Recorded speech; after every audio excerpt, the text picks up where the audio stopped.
I am Maya, 33 years old, and somehow still healing from wounds my former fiancé and his family inflicted.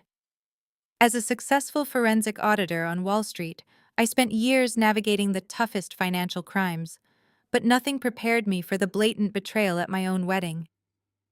As I stood behind the heavy oak doors of the chapel in my custom gown waiting to walk down the aisle, my future mother-in-law leaned forward and sneeringly shoved my father out of his designated front row seat. "You know we are doing you a favor letting a truck driver like you in here," she hissed loudly. "Go sit in the back before you ruin the aesthetic." I did not cry. I simply walked up to the altar, grabbed the microphone from the pastor, and publicly dismantled their entire $50 million fake empire. Before I continue this story, let me know where you are watching from in the comments below. Hit like and subscribe if you have ever had to stand up to arrogant people who underestimated your worth. The scent of expensive white lilies filled the grand hall of the luxury hotel, but all I could feel was pure rage. The music had not started yet. The guests were murmuring quietly in their seats. I was standing just out of sight, gripping my bouquet so tightly my knuckles turned white. My father, Marcus, a man who had sacrificed his entire life, his health, and his only business to raise me as a single dad, was standing near the front pew. He was wearing his best gray suit. It was clean and perfectly pressed, but it was 15 years old. To me, that suit was a symbol of his deep love and unwavering dedication. To Vivian, my fiancé Julian's mother, and Eleanor, Julian's wealthy, arrogant white sister-in-law, it was absolute trash. I watched in absolute horror as Eleanor marched up to my father. She wore a Chanel dress that cost more than my father made in a year driving medical supply trucks. She did not just speak to him. She placed her manicured hand on his shoulder and physically pushed him backward. "You cannot sit here," Eleanor said, her voice dripping with extreme condescension and disgust. "The front row is strictly reserved for the immediate family and our VIP corporate partners. You are completely ruining the visual layout for the videographer in that cheap outfit. Move out of the frame right now." My father, ever the gentle and humble man, looked confused and deeply embarrassed. He clutched his old fedora hat to his chest and took a step back to avoid a conflict. Vivian immediately flanked Eleanor, crossing her arms and glaring at my dad with pure contempt. "Eleanor is absolutely right," Vivian added loudly, not even caring who heard her venomous words. "We paid good money for an elegant, high-class experience today. We cannot have a sweaty truck driver sitting right next to the wealthy investors. Go find a folding chair near the kitchen doors where the catering staff sits. You belong in the background, Marcus. Do not embarrass my successful son today." My heart slammed against my ribs.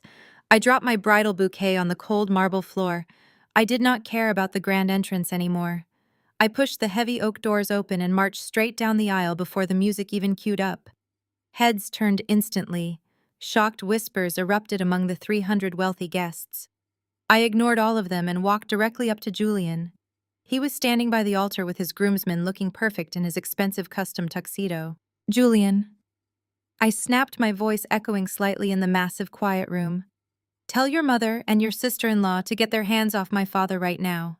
Tell them to apologize and seat him in the front row where he belongs." Julian blinked, looking utterly panicked. He glanced nervously at Eleanor, who was glaring back at him with a silent, heavy threat in her cold eyes. Eleanor came from immense generational wealth.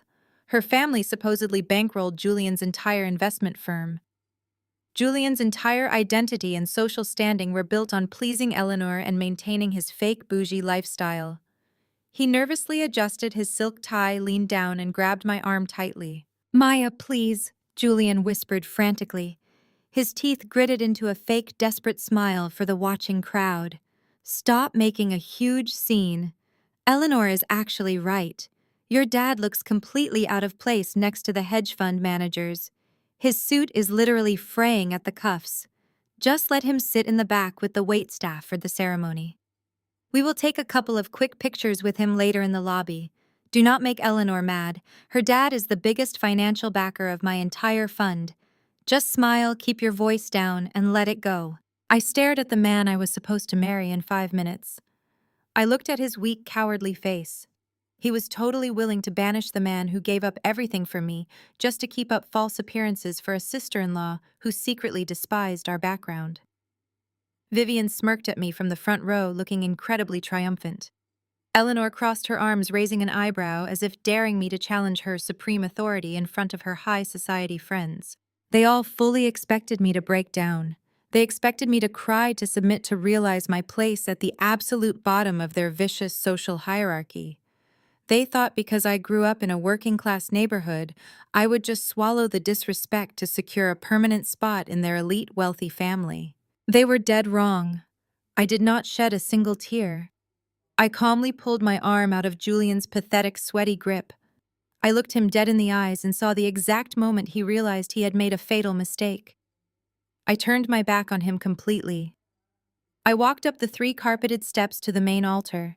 The pastor gave me a highly confused look, holding his heavy binder open. I reached out and snatched the microphone directly out of his hands. I turned to face the 300 guests, tapping the top of the microphone to make sure it was on. A loud thump echoed through the speakers, silencing the entire room instantly. I looked out at the sea of expectant faces. The silence in the room was absolute and heavy. 300 pairs of eyes stared back at me, waiting for me to say my vows. Instead, I took a deep breath and let the truth echo through the massive chapel.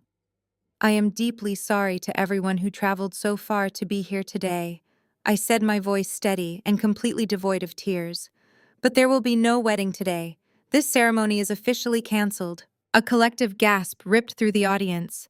It was a physical wave of shock that washed over the pews. People shifted uncomfortably in their seats. Whispers erupted like a sudden, violent storm. I saw my father freeze near the back doors, his eyes wide with disbelief and panic. He took a step forward, raising a hand as if to stop me, but I shook my head slightly at him. I kept my gaze locked on the crowd. I refuse to marry into a family that believes my father is a stain on their perfect image. I continued, my voice ringing with absolute clarity over the sound of the shocked guests. The man who worked double shifts for 20 years to make sure I never went hungry was just ordered to hide in the back with the catering staff. Why? Because his suit is not expensive enough for this elite gathering.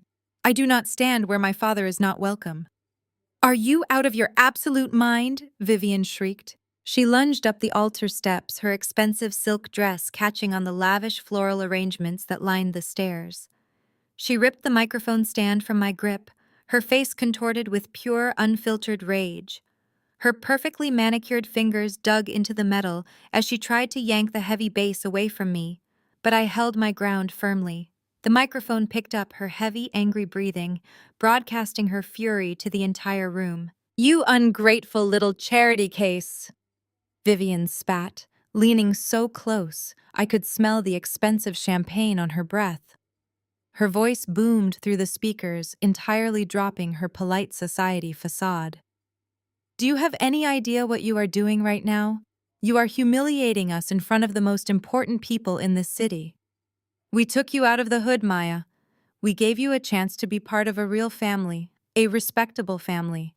You are nothing but a common street rat trying to play dress-up. Julian stepped forward, looking terrified, but he did not try to stop his mother. He just wrung his hands, whispering my name in a pathetic, useless plea. The guests in the front rows were literally shrinking back in their seats. You will not cancel this wedding, Vivian commanded, her voice reaching a hysterical, grating pitch. We paid $150,000 for this luxury event. We paid for those exotic flowers. We paid for that 5-course gourmet meal. We paid for the very custom dress on your back. You owe us. We own you today. You will stand here, you will smile, and you will marry my son, or I swear to God, I will make sure you leave this church with nothing but the cheap clothes you came from. The audience was dead silent now, completely paralyzed by the sheer viciousness of her outburst. Even the pastor had backed away into the shadows, clutching his Bible tightly, as if shielding himself from her toxicity. I felt a cold, sharp calm settle over my entire body.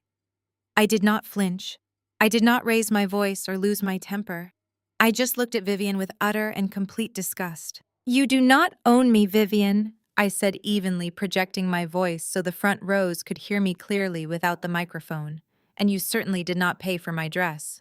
Before Vivian could scream again, the heavy, rhythmic clicking of designer high heels echoed loudly on the marble steps. Eleanor marched up the altar, her posture rigid with aristocratic fury. She stood right beside Vivian, forming a united front of blinding privilege and extreme arrogance. Eleanor glared at me, her ice-blue eyes merciless and cold. "You are making a colossal mistake," Maya Eleanor said. Her voice was lower than Vivian's, but laced with a much more dangerous threat. Her tone was the exact sound of old money putting a peasant back in their proper place. "You think you can just throw a massive temper tantrum and walk away from us?" My father flew in his top banking executives for this networking opportunity. "You are embarrassing my family name by association. I am protecting my own family name," I fired back immediately. Eleanor laughed, a harsh, mocking sound that grated against my ears. "Your family name means absolutely nothing in our world," she sneered, tossing her perfectly styled blonde hair. "You are a glorified calculator. Do you really want to play this dangerous game with me? My husband and Julian manage a $50 million portfolio. My father sits on the executive board of 3 major national banks. If you walk out those doors and humiliate my family today, I will personally ensure your cute little accounting career is completely over by Monday morning. I will make a single phone call and you will never work in the financial sector again. You will be lucky to find a minimum wage job doing taxes in a run-down strip mall." She crossed her arms aggressively, a smug, highly victorious smile spreading across her pale face. She fully believed she had won the battle. She believed her wealth and her elite status were the ultimate weapons, and she thought I was completely defenseless against them. Julian finally found his voice, stepping up right beside his powerful sister-in-law, choosing his side once and for all. "Just apologize, Maya," Julian pleaded, his voice cracking slightly under the intense pressure. "Apologize to my mother and Eleanor right now and we can still fix this massive mess. We can still have a beautiful day, just do what they say." I looked at Julian, the man who was supposed to be my partner. I looked at Vivian, whose face was red with exertion and greedy rage, and I looked at Eleanor, who was eagerly waiting for my absolute surrender. They really thought I was just a low-level corporate accountant who could be easily intimidated by their country club connections. They had absolutely no idea who I actually was, or what I had been doing on my secure laptop every single night for the past 6 months, while Julian was sound asleep next to me. I did not apologize. I did not cry. I smiled. It was a slow, terrifyingly calm smile that caused the smugness on Eleanor's face to falter for just a split second. "A phone call," I asked softly, reaching deep into the hidden silk pocket of my heavy bridal gown. "You want to make a phone call, Eleanor? That is incredibly funny, because I am about to make a little presentation." I pulled my sleek silver phone from my dress. I kept my eyes completely locked on Eleanor as I swiped my thumb to unlock the screen. The trap was fully set, and they had just walked willingly into the absolute deepest part of it. Without breaking eye contact with Eleanor, I took 2 steps to the left where the church audio-visual cart was set up. The venue coordinator had left the main projector cable resting on the top shelf, intended for a romantic photo slideshow Julian and I were supposed to play during the recessional. I grabbed the cable and plugged it directly into the bottom of my phone. A loud electronic hum buzzed through the speakers. A second later, the 2 massive digital screens flanking the altar normally used to display church hymns flickered brightly to life. "What on earth are you doing?" Vivian demanded, taking a step toward me. "Turn those screens off right now. You are making a complete fool of yourself and ruining the aesthetic of this holy sanctuary." I ignored her completely. I tapped my screen, once opening the first high-resolution PDF file I had prepared. A massive, heavily detailed invoice appeared on both screens for all 300 guests to see perfectly. It was the master billing ledger for the entire wedding weekend from the Plaza Hotel. "You claimed earlier that your family paid $150,000 for this event," I said smoothly into the microphone, my voice echoing off the vaulted ceilings. "You stood up here and told everyone that you bought my dress, you bought the flowers, and you bought my loyalty. Let us look at the facts." I zoomed in on the bottom right corner of the document. The total amount paid in full was exactly $152,400. Right below that massive number was the name of the authorizing bank account. It did not say Julian's name. It did not say Vivian's name. And it certainly did not have Eleanor's prestigious family trust listed anywhere on the page. The payer listed is Vanguard Forensic Auditing LLC. I read aloud, making sure every single syllable hit the back of the room. A fully registered limited liability corporation based right here in New York. Eleanor scoffed loudly, crossing her arms tighter. So what? She sneered, her voice dripping with venom. Julian used his corporate accounting firm to handle the vendor transfers. It is a standard tax write-off strategy for high-net-worth individuals. You really think you are proving something here, Maya? You are just showing everyone that my brother-in-law is smart with his capital. I let out a sharp, humorless laugh. Julian does not own Vanguard Forensic Auditing, Eleanor. I do. It is a shell company I established 3 years ago for my independent contract work. I am the sole proprietor. I am the only authorized signer. I paid for this entire wedding in cash straight out of my own personal savings. A wave of shocked murmurs rolled through the pews. People were leaning forward, squinting at the massive screens, realizing the golden boy of their social circle was not the one footing the bill. Vivian's face flushed a deep, dangerous shade of purple. "That is an absolute lie!" Vivian shrieked, pointing a shaking finger at me. "My son gave you that money. He transferred it to your little company to handle the logistics because he is far too busy managing millions of dollars. Tell them the truth, Maya. Tell them Julian gave you the funds." I tapped my phone screen again. The wedding receipt vanished instantly, replaced by a series of glaring red bank statements and credit reports. They were Julian's personal financial records, laid bare for his mother, his sister-in-law, and every single one of his wealthy investors to scrutinize. "Julian does not have any money to give me, Vivian," I said, my tone turning dangerously cold. "Your son has been completely secretly broke for the last 2 years." The crowd gasped collectively. I zoomed in on the balances. Julian's primary checking account was overdrawn by $400. His 3 platinum credit cards were entirely maxed out, showing months of missed payments and aggressive penalty fees. I swiped to the next slide, displaying a brutal foreclosure warning on the luxury downtown condo he claimed he owned outright. "He is drowning in debt," I announced to the horrified room. "He has not closed a single legitimate investment deal in 24 months. His firm is hemorrhaging cash. He could not even afford the deposit on the engagement ring he gave me, which is why I found the pawn shop ticket in his golf bag last month. Every single luxury you have enjoyed, Vivian. Every dinner he paid for every gift he bought you to keep up your fake bougie facade was funded by desperate high-interest personal loans that he is currently defaulting on." Julian's face drained of all color. He looked like he was going to vomit right there on the marble altar. "He did not pay for the exotic flowers," I continued relentlessly, my voice rising over the growing commotion in the church. "He did not pay for the 5-course gourmet meal. He did not even pay for the custom tuxedo he is wearing right now.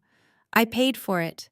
I bought the suit on his back because his credit score is so low he could not even secure a rental under his own name. Your entire family contributed exactly $0 to this wedding. You own absolutely nothing here, and you definitely do not own me." "Stop it!" Julian suddenly screamed. His voice was raw and panicked, completely stripped of his usual smooth, arrogant charm. "Stop showing them that. You are a crazy, lying bitch." He lunged forward with sudden violence.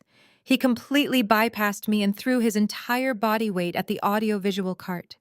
He grabbed the thick black projector cable with both hands and yanked it brutally from the wall outlet. The massive digital screens behind me instantly went black. The sudden darkness in the chapel felt suffocating, but the damage was already done. The truth was out. Julian stood there panting heavily, clutching the torn cable like a lifeline. His custom tuxedo jacket was rumpled, his perfect hair falling wildly into his terrified eyes. He pointed a trembling hand at me. "She forged all of that!" Julian yelled desperately to the crowd, his voice cracking. "She is just a bitter, low-level accountant. She manipulated the PDFs because she is jealous of my success. Nobody believe a word she is saying. She does not even have the security clearance or the skills to access those kinds of private financial records. She just crunches numbers in a cubicle." I stood perfectly still. I looked at his desperate, pathetic face, then shifted my gaze to Eleanor, who was staring at me with sudden, dawning terror. She was finally starting to realize the trap was much bigger than a wedding budget. I brought the microphone slowly back to my lips. "You are right about one thing, Julian," I said, my voice eerily calm and echoing through the dead silent room. "I am not a low-level accountant. I never was. I let you and your family believe that because it made you feel superior. It made you feel comfortable."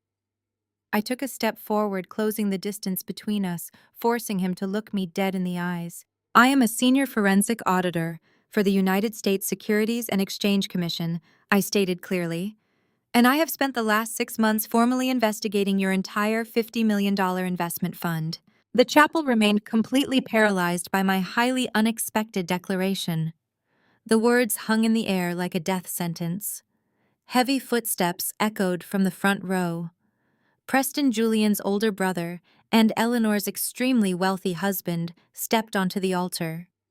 He was a towering, intimidating figure in a tailored charcoal suit, exuding the dark, predatory corporate arrogance that Wall Street was famous for.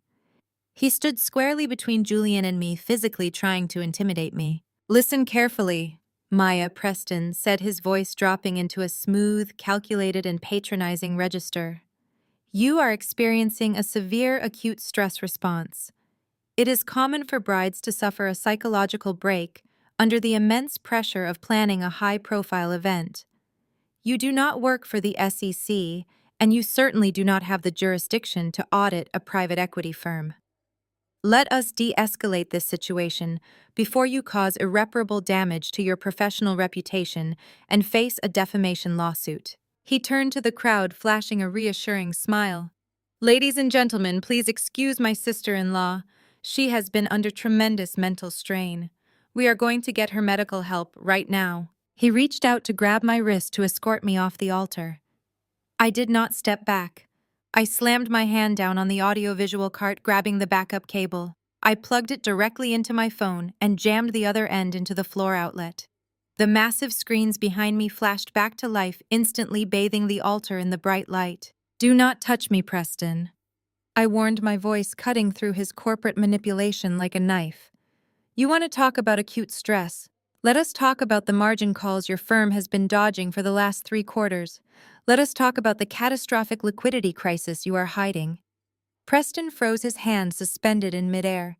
His reassuring smile completely vanished, replaced by a rigid mask of absolute panic. I swiped my screen, and a new document appeared on the massive displays. It was not a corporate tax return. It was a legal notice bearing the state seal. "You both love to pretend you are untouchable elites," I said to Preston and Julian, raising the microphone. "But your entire family is currently drowning in unpaid debt. Let us look at your mother, the matriarch of this illusion." I pointed to the screens. Displayed in massive black letters was an active repossession order. "Vivian." I addressed my future mother-in-law, directly watching her physically recoil in her pew.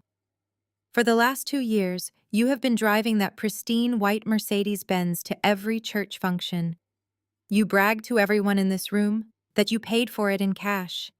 You told the congregation it was a blessed gift from your successful adult sons." The church was dead silent. Every single guest from Vivian's elite social circle stared at the screens. "This is an active repossession order issued by the state of New York," I read aloud, making sure the back rows heard every syllable. "You have missed 14 consecutive payments on that vehicle. The bank has officially classified it as stolen property. Next Tuesday morning at 8 o'clock, a tow truck will pull up to your driveway and repossess that car. You do not currently own it." The facade completely shattered. The wealthy church friends who had praised Vivian began whispering furiously. They looked at her not with admiration, but with profound pity and disgust. Vivian's carefully constructed upper-class identity was disintegrating in real time in front of her peers. Vivian realized she could not argue with a legal document, so she resorted to her ultimate weapon. She gasped loudly, clutching her chest with both hands. Her eyes rolled back dramatically, and she collapsed against the pew. Lord Jesus, help me! Vivian wailed loudly, her voice trembling with highly exaggerated agony. My heart, my chest is tight. This evil girl is trying to kill me. Julian, call an ambulance right now. Julian rushed to his mother, kneeling beside her and glaring up at me. Are you happy now? He screamed. You are giving her a heart attack. A few guests started to stand up, genuinely concerned by her theatrical performance. But I did not blink. I recognized a fake medical emergency designed to deflect absolute accountability instantly. She is not having a heart attack, I announced, clearly my voice cold and completely devoid of sympathy. She is having a panic attack because she knows what slide is coming. I swiped my phone screen one more time. The repossession order vanished. It was replaced by a series of scanned checks and a massive bank ledger. The logo at the top of the ledger was very familiar to the people in the room. It was the official crest of their church. Vivian suddenly stopped, wailing. She froze, her eyes locked on the glowing screens in terror. You see? I continued, my voice steady and relentless. Vivian needed cash to keep up appearances when her sons stopped funding her lifestyle. But she did not get a job. Instead, she used her position as the head treasurer of this congregation. These statements prove Vivian has quietly embezzled over $80,000 directly from the church building fund.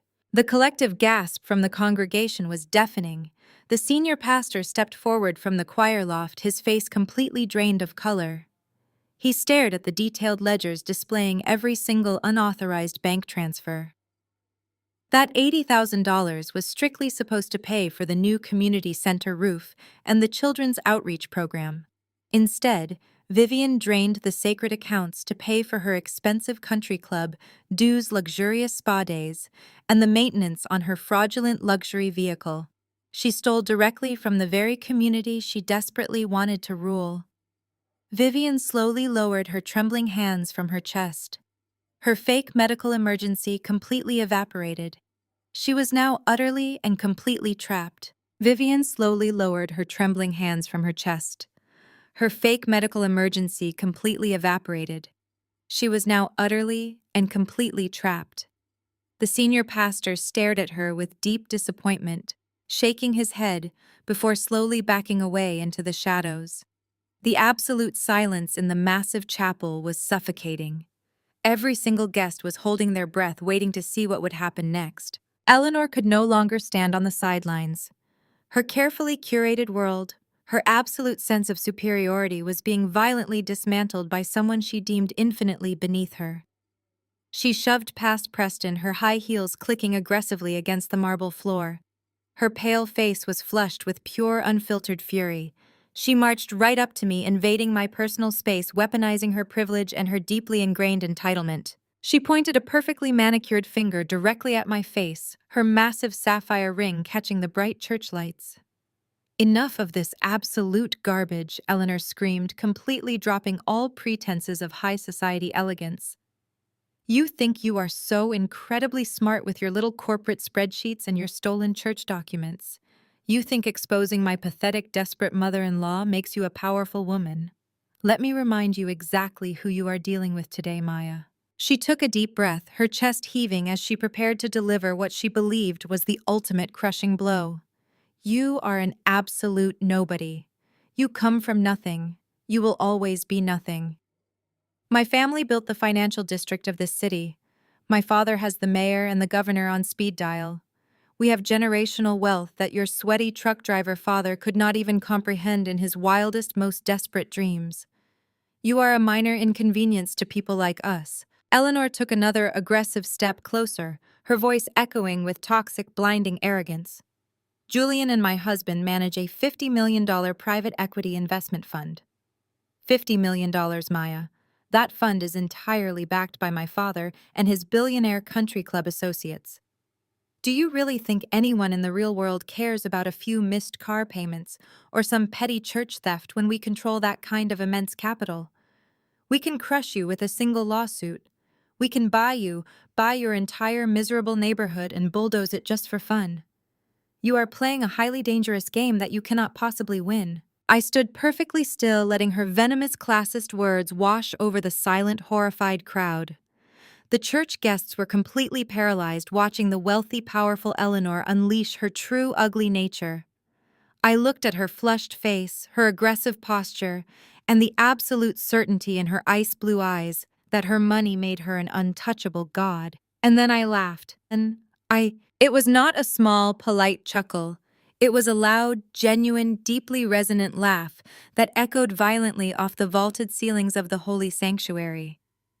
It was the sound of complete and utter amusement at her supreme blind arrogance. Eleanor froze completely. Her pointing hand dropped slowly to her side. The utter confusion that washed over her pale face was deeply satisfying to watch. She had fully expected fear.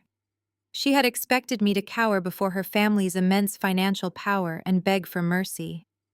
She had never, in her entire privileged, sheltered life, been laughed at by someone she considered a peasant. "What is so incredibly funny, you crazy bitch?" Eleanor hissed, her voice trembling with unbridled rage and sudden deep insecurity. I stopped laughing, but the cold, calculating smile remained firmly on my face.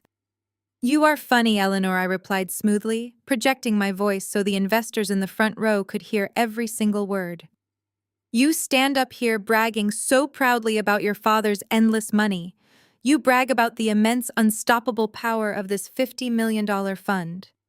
But I have to ask you a very simple, very direct question." I tilted my head, studying her twitching left eye. "Do you actually have any idea what your husband does all day with your family's money?" Eleanor narrowed her eyes, glancing quickly over her shoulder at Preston.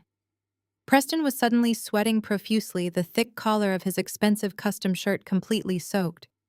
He reached out with a trembling hand and tried to grab Eleanor's arm to pull her back, but she aggressively shook him off, refusing to retreat. "My husband is a brilliant visionary financial manager," Eleanor snapped defensively, her voice echoing slightly. "He makes my family richer and more powerful every single day. He is an absolute financial genius." "Your husband is a glorified, desperate con artist," I corrected her loudly, my voice slicing through the heavy, tense air like a razor blade. "And Julian is his eager, pathetic little accomplice. They do not invest anything, Eleanor. They do not trade high-yield stocks. They do not acquire commercial real estate. They do not build generational wealth. They literally steal it from the hard-working, gullible people sitting right here in this very room." The church erupted into chaotic, panicked whispers. Several older men in the front pews, who I knew for a fact were heavy investors in Preston's fund, suddenly stood up from their velvet seats. Their faces were pale with sudden, terrifying realization. The conflict had officially pivoted from a dramatic family dispute into a high-stakes financial disaster. "That is highly classified corporate information," Preston yelled frantically, his voice cracking with absolute desperation. He pointed a shaking finger at the sound booth in the back of the chapel.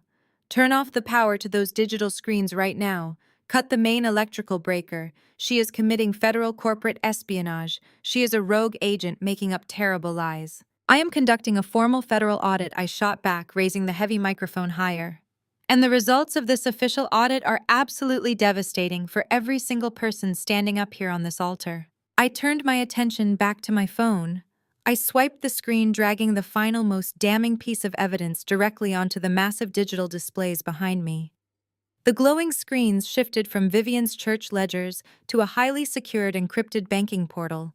It was the master holding account for their supposedly massive private equity firm. "You loudly claim your husband actively manages $50 million of your powerful father's money."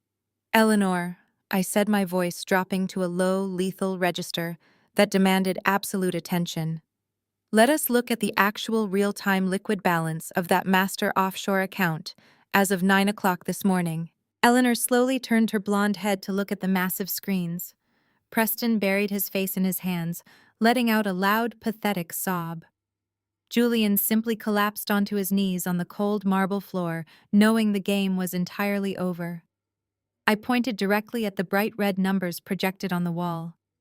"The account is completely empty, Eleanor. Your husband's legendary $50 million fund currently has a grand total of exactly $312 left in it." The absolute silence that had gripped the chapel shattered into a million pieces. It was replaced by a deafening roar of outrage, panic, and sheer disbelief. The wealthy church members, elite business associates, and prestigious family friends, who had eagerly bought into the grand illusion of Julian and Preston's massive financial success, were suddenly realizing the horrifying truth. An older gentleman in the second row, a retired cardiothoracic surgeon, who had spoken passionately at our rehearsal dinner about investing his entire life savings and retirement portfolio with the brothers, stood up abruptly. His face was a mask of pure terror and blinding anger. "Where is my money, Preston?" The doctor screamed, his voice raw, shaking, and echoing violently over the chaotic murmurs of the crowd. "I personally wired $2 million to your firm last Tuesday morning for the new real estate acquisition. Where is my money?" Several other prominent investors jumped to their feet immediately, pointing accusing fingers and shouting similar furious demands. The dignified front rows of the chapel instantly transformed into an angry, hostile mob. They pushed against the white velvet ropes lining the center aisle, demanding immediate and absolute answers. Preston backed away from the edge of the altar, holding his hands up defensively in a weak gesture of surrender. But he was completely speechless. The aggressive, intimidating corporate shark from 5 minutes ago had suddenly turned into a cornered, terrified, and pathetic animal. Eleanor stood completely frozen, her arrogant high society facade entirely wiped away by the screaming crowd of her father's closest friends and most trusted associates. She looked from the glaringly empty bank account on the digital screen directly to her husband's pale, heavily sweating face, finally grasping the catastrophic, life-ruining reality of her situation. Amidst the rapidly escalating chaos in the sanctuary, Julian slowly crawled up from the cold marble floor. His expensive custom tuxedo jacket was completely ruined, his knees heavily stained with dust from the altar. He stumbled clumsily toward me, his eyes wide and wildly desperate like a drowning man. He reached out aggressively, grabbing my wrist with cold, clammy hands. He pulled me slightly away from the microphone stand, lowering his voice into a frantic, hyperventilating, pathetic whisper. "Maya, please, Julian," begged, thick tears streaming down his face, completely destroying his perfectly groomed appearance. "I am so sorry. I am so incredibly sorry. Turn it off. Please just turn the digital screens off right now. I will do whatever you want me to do. I will go apologize to your dad right this second. I will put him in the very front row. I will seat him right next to the mayor. We can still get married today. Just tell them it was a massive mistake. Tell them it was a technical glitch with the accounting software. I will fix it, I promise you. Just stop this presentation before you ruin my entire life and send me to prison." I looked down at his trembling, sweaty hands violently clutching my wrist. I felt absolutely nothing but a profound, chilling disgust. He actually thought this was still just a petty argument about a seat at the reception. He genuinely believed that his fake, empty, entirely self-serving apology could somehow erase years of systemic financial fraud and the ultimate unforgivable disrespect he had just shown to the hardworking man who raised me.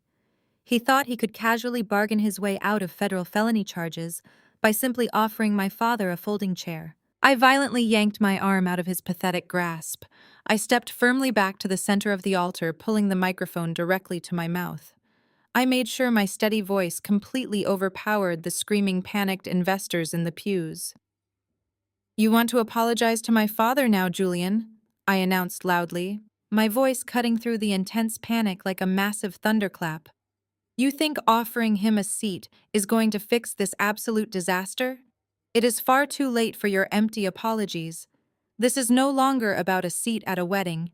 This is no longer about your mother calling me a charity case or your sister-in-law insulting my family background. This is about exposing a massive, highly calculated Ponzi scheme."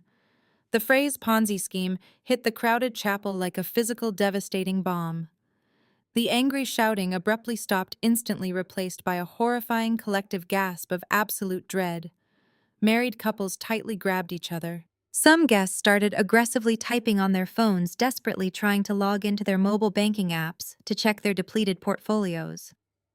The sheer catastrophic scale of the betrayal was finally sinking into their minds.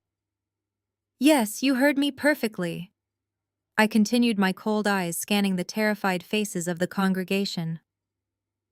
Preston and Julian have been running a textbook, highly illegal Ponzi scheme for the last 3 entire years. They never invested a single dime of your hard-earned capital. They used the massive cash deposits from brand-new investors to pay fake quarterly dividends to the older investors, keeping the criminal illusion alive just long enough to steal the absolute rest of it. And where exactly did the rest of your hard-earned money go? I loudly asked the crowd rhetorically, answering the very terrifying question burning in all of their minds. I turned to look directly at the 3 arrogant people who had actively made my life a living hell. I tapped my phone screen one more time, pulling up a highly detailed, legally verified, itemized expense report on the massive displays. Your retirement funds and your children's college savings accounts did not go into the stock market. They went directly into Vivian's exorbitant country club membership fees, her daily luxury spa retreats, and her completely fraudulent mortgage payments. They paid for the thousands of dollars in exotic floral arrangements currently decorating this very chapel. They paid for Julian's private golf lessons and his multiple leased sports cars. I shifted my cold gaze to Eleanor, who was visibly shaking her pale face, completely drained of all its blood. "And Eleanor," I said, my voice dripping with absolute unfiltered contempt, "that massive generational wealth you were just loudly bragging about to me, it simply does not exist anymore. Your husband completely drained your family trust accounts to hide his massive, negligent trading losses. So when you marched into the Hermes retail store last month and arrogantly spent $40,000 on limited edition designer handbags, you were not spending old family money. You were spending the exact life savings of the retired surgeon sitting right there in the second row. You and your entire family have been funding your fake, lavish lifestyle entirely with stolen money." The words hung in the air, heavy and suffocating. Eleanor stumbled backward, her designer heels catching on the plush carpet of the altar stairs. She looked like all the air had been violently punched out of her lungs. She turned her horrified, disbelieving eyes toward her husband. Preston was physically shaking. The intimidating corporate titan who had boldly confronted me just moments ago was completely gone. In his place stood a terrified coward desperately looking for a way out of a burning building. And exactly like a coward, he immediately turned on his own flesh and blood to save himself. "This is his fault," Preston suddenly screamed, pointing a violently trembling finger directly at Julian. Julian, who was still kneeling on the marble floor, jerked his head up in absolute shock. The brothers locked eyes, and the unbreakable family loyalty they always bragged about completely shattered in an instant. "I had absolutely nothing to do with this," Preston yelled frantically to the angry mob of investors pushing against the velvet ropes. It was all Julian. Julian was the chief financial officer of the fund. He was the one managing the daily ledgers. He was the one executing the trades and authorizing the wire transfers. I was just the face of the company. I was just handling the client relations and networking. He went behind my back and created those fake financial statements. He stole your money to pay for his wedding and his lifestyle. I am a victim here, just like the rest of you. I swear on my life I did not know anything about this massive fraud until today." Julian scrambled to his feet, his face twisting into a mask of pure primal rage. "How dare you!" Julian roared, lunging at his older brother. "You arrogant liar! You were the one who lost $8 million on that disastrous tech startup last year. You were the one who panicked and told me to use the new investor capital to cover the margin calls. You threatened to fire me and destroy my career if I did not cook the books for you. Do not you dare stand there and pretend you did not orchestrate this entire scheme to keep Eleanor happy. You manipulated me from the very beginning because you knew you were a complete failure as an investment manager." The two brothers were practically chest to chest, screaming vicious threats at each other right next to the Holy Communion table. Vivian was sobbing uncontrollably in her pew, rocking back and forth as she watched her 2 golden boys completely destroy each other in front of the entire congregation. The crowd of elite investors grew even louder, demanding the police be called immediately to secure the church doors. I watched the chaotic family meltdown with absolute cold satisfaction. But I was not going to let Preston rewrite history, and escape federal accountability simply by throwing his younger brother under the bus. That is a very fascinating story, Preston, I announced loudly through the microphone, my steady voice cutting effortlessly through their violent shouting match. You claim Julian acted entirely alone. You claim you were just a clueless, innocent victim in your own multi-million-dollar company. That would be a highly convenient and heavily rehearsed defense in a federal courtroom. Unfortunately for your legal strategy, I am a very thorough auditor, and I never make wild accusations without the absolute hardest evidence to back them up. I tapped my phone screen, instantly changing the massive digital displays behind the fighting brothers. The bank ledgers disappeared entirely. They were immediately replaced by highly sensitive, officially stamped federal tax returns and corporate filing documents directly from the Securities and Exchange Commission database. These are the official quarterly filings for your investment firm over the last 24 months. I explained clearly, making sure the furious investors in the front rows could easily read the fine print. According to federal law, the chief executive officer must personally sign and legally authorize these documents under penalty of severe perjury. I zoomed in aggressively on the bottom of the digital pages. Your signature is on every single one of these fraudulent tax returns. Preston, I said, my voice relentless and sharp. And before you tried to desperately claim that Julian forged your name to frame you, I already had these exact documents fully analyzed by a federal handwriting expert at my agency. It is a 100% verified biometric match. You personally signed off on every single fake dividend payment. You personally authorized the illegal wire transfers to the Cayman Islands. You were not just vaguely aware of the Ponzi scheme, you were the absolute master architect behind it. Preston stared at his giant, undeniable signatures, glowing brightly on the massive screens. His mouth opened and closed rapidly, but no sound came out. His absolute silence was the final devastating confirmation for everyone in the angry room. But the most explosive and violent reaction did not come from the screaming investors or the terrified church elders. It came directly from Eleanor. Eleanor slowly walked forward toward her husband. Her expensive Chanel dress rustled quietly in the tense, suffocating silence that had momentarily fallen over the altar. Her eyes were completely dead, utterly devoid of all the arrogant, mocking light they held just 10 minutes ago. She stopped inches away from Preston. He looked down at her, swallowing hard, cold sweat dripping heavily off his chin. Eleanor, please listen to me, Preston whispered, his voice trembling with pathetic, raw fear. Let me explain everything. I was truly trying to protect our family wealth. I was just trying to maintain the extreme luxury lifestyle your powerful father expects us to have. We simply hit a rough patch in the market, but I was going to earn it all back. I swear to you, I was going to fix it. Eleanor did not scream. She did not cry. She simply raised her hand and violently struck him. The slap was so incredibly hard that the sharp cracking sound echoed loudly through the entire grand chapel like a sudden explosive gunshot. Preston stumbled sideways, clutching his rapidly bruising cheek, his eyes wide with absolute shock. You drained my personal family trust fund! Eleanor hissed, her voice shaking with a terrifying, venomous rage that completely stripped away her high society elegance. You stole the money my grandfather left me to cover your pathetic, incompetent mistakes.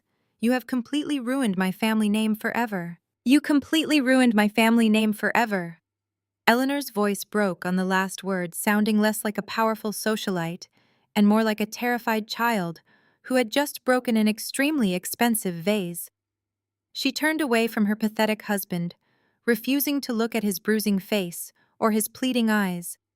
She faced the angry, chaotic crowd of investors who were now practically climbing over the velvet ropes to get to the altar. Her survival instinct, honed by decades of immense wealth and privilege, aggressively kicked in. She immediately tried to build an impenetrable wall between herself and the sinking ship of Julian and Preston's massive fraud. Listen to me! Eleanor screamed over the deafening noise, waving her hands frantically to get the investors' attention. I am a victim here, just like all of you. I had absolutely no idea my husband was stealing this money. I thought my personal trust fund was perfectly secure. He lied to me. He manipulated my entire family. I am calling my father right this second. He will deploy his entire team of corporate lawyers. We will sue Preston and Julian into absolute oblivion. We will freeze every single one of their hidden assets and personally make sure every one of you gets your hard-earned money back. My family will not be associated with this disgusting low-class criminality. She glared at me, her ice blue eyes filled with renewed, desperate hatred. And as for you, Maya Eleanor, snapped her voice dripping with toxic venom, you think you are the hero here. You think you are a brilliant federal agent. You are just a bitter ex-fiancé causing a massive, unnecessary public scene. When my father's lawyers are finished destroying my husband, they are coming straight for you. They will sue you for gross defamation and extreme emotional distress. You will spend the rest of your miserable, pathetic life paying off our legal fees. You messed with the absolute wrong family today. I watched her desperately try to reassemble her shattered, arrogant facade. She really believed her billionaire father could simply buy her a legal shield and magically erase her absolute complicity in this disaster. I let out a slow, cold sigh. I tapped my phone screen, and the massive digital displays behind me instantly shifted again. The federal tax documents disappeared, replaced by a highly complex color-coded flowchart that looked like a massive spiderweb. You are incredibly quick to play the innocent, devastated victim. Eleanor, I said smoothly, my voice easily cutting through the remaining noise in the chapel. You act like your powerful father is going to ride in like a billionaire knight in shining armor to save the day and punish the wicked. But you are completely forgetting one massive, highly inconvenient detail about my formal federal investigation. I am a forensic auditor. I do not just follow the missing money. I follow exactly where the money was aggressively hiding before it miraculously disappeared. I pointed to the center of the massive flowchart on the digital screens. In the absolute middle of the web was Preston and Julian's completely fake investment fund. Thick red lines connected it to dozens of smaller, highly suspicious shell companies. But the thickest, darkest line of all led directly to a massive corporate logo at the top of the screen. It was the highly recognizable, extremely prestigious logo of Eleanor's father's massive real estate development empire. Eleanor's frantic, desperate breathing suddenly stopped. She stared at her father's famous corporate logo glowing brightly on the church wall, her pale face draining of whatever color had managed to return after slapping her husband. You see, Eleanor, I continued relentlessly, making sure the furious investors heard every single devastating word. Preston did not just lose $8 million of investor capital on a bad tech startup. He actively helped your billionaire father hide over $30 million of highly illegal, untaxed corporate profits. Your father's massive real estate empire has been using Julian and Preston's fake investment fund as a massive, unregulated washing machine. A terrifying dead silence fell over the wealthy crowd. The realization of what I was saying was far worse than a simple Ponzi scheme. It was massive, highly coordinated federal money laundering. Your father funneled millions of dollars of dirty money into Preston's firm under the highly convincing guise of legitimate high-yield investments. I explained clearly, tracing the red lines on the screen with my finger. Preston then aggressively wired those funds directly into dozens of highly secure, untraceable offshore accounts located in the Cayman Islands. Accounts that are completely shielded from the United States Internal Revenue Service. Once the money was thoroughly cleaned and untraceable, it was quietly wired back into your personal so-called generational trust fund, Eleanor. Eleanor physically swayed on her expensive designer heels. She grabbed the edge of the wooden communion table to keep herself from completely collapsing onto the marble floor. You are not a clueless, innocent victim, I said, my voice dropping to a low, lethal register that echoed violently through the silent chapel.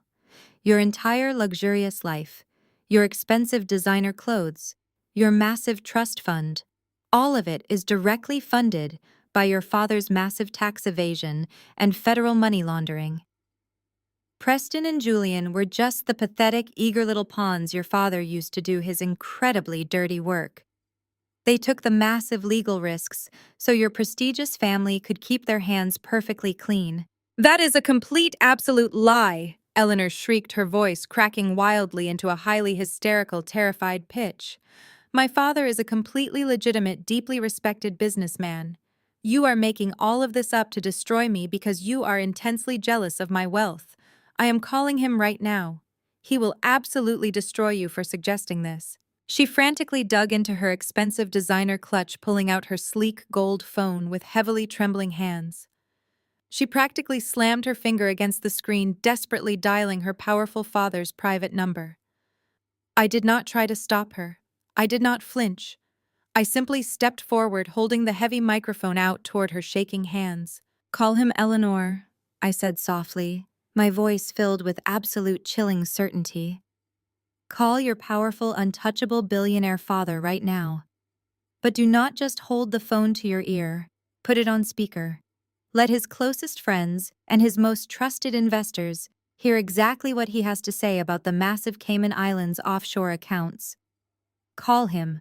Eleanor's hands shook violently as she nearly dropped the solid gold phone onto the marble floor.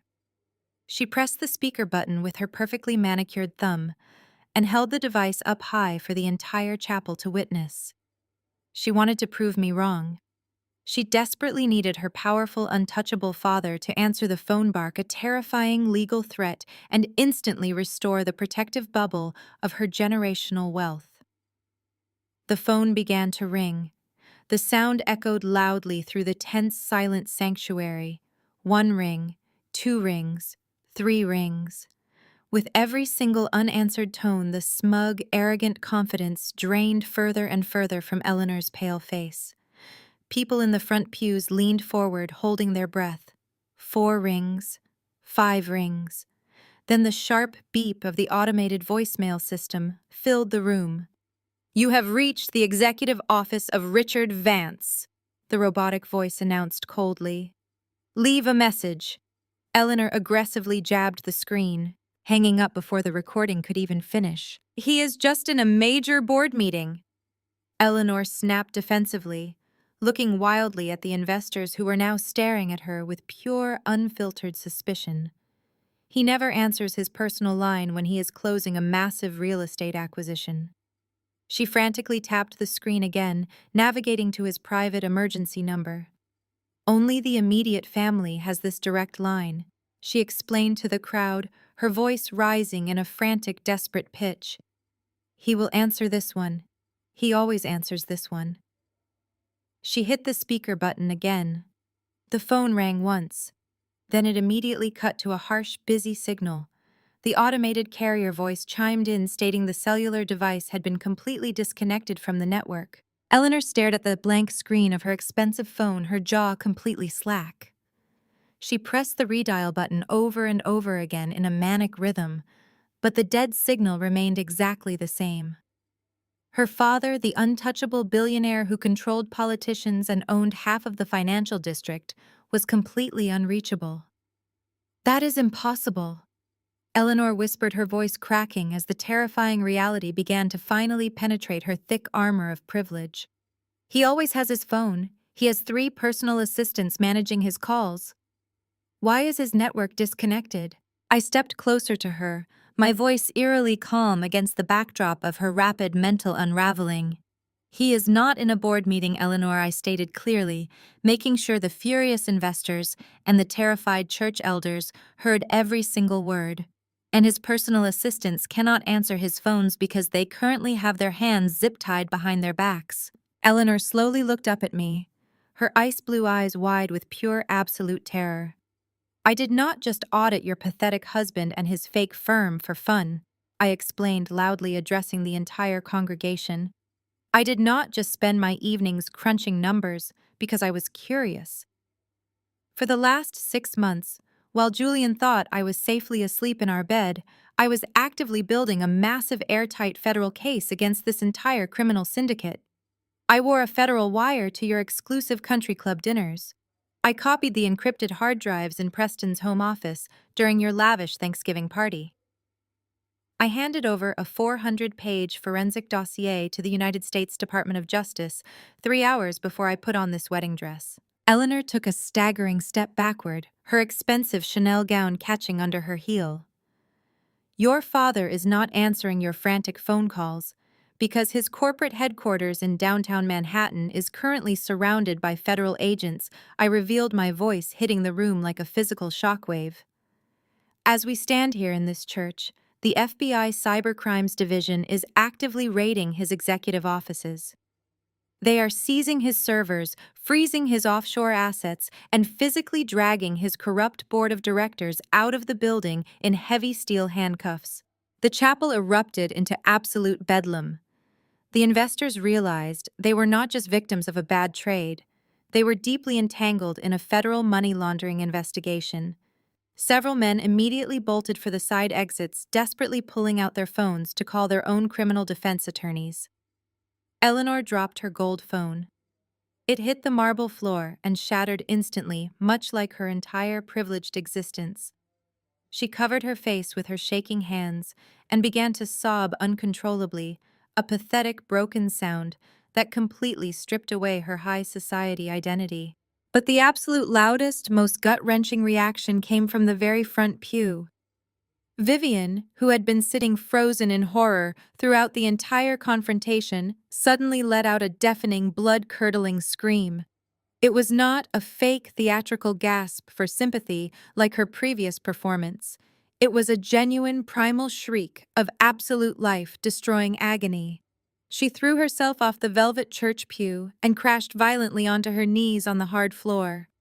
Julian, who was still cowering near the altar steps, flinched violently at the terrible sound of his mother's complete collapse. "Mom, what is wrong?" Julian yelled frantically, crawling toward her. Vivian pushed him away with surprising violence, her eyes wild and completely unhinged. She pointed a shaking manic finger directly at the massive digital screens displaying the complex web of shell companies. "The initial capital," Vivian screamed, her voice completely raw and broken. "Where did you get the initial capital to start the fake fund, Julian? You needed $3 million to secure the first offshore account. Where did you get it?" Julian froze, his face turning the color of dirty ash. He looked away from his mother, completely unable to meet her terrifying gaze. I walked to the edge of the altar and looked down at the pathetic, status-obsessed woman who had insulted my father's cheap suit just 20 minutes ago. "I will tell you exactly where he got the initial money, Vivian," I said coldly into the microphone. "No bank in this city would ever approve a $3 million loan for a fake company. They needed collateral. Massive, highly valuable collateral. Julian and Preston used the official deed to your fully paid-off estate as the primary collateral for their very first fraudulent bank loan. And because that massive loan is now in catastrophic default, the federal government is not just seizing their offshore accounts, they are seizing your house." The words hung in the air like a physical execution order. Vivian remained frozen on her knees for 3 agonizing seconds, her heavily manicured hands clawing at the expensive fabric of her designer dress.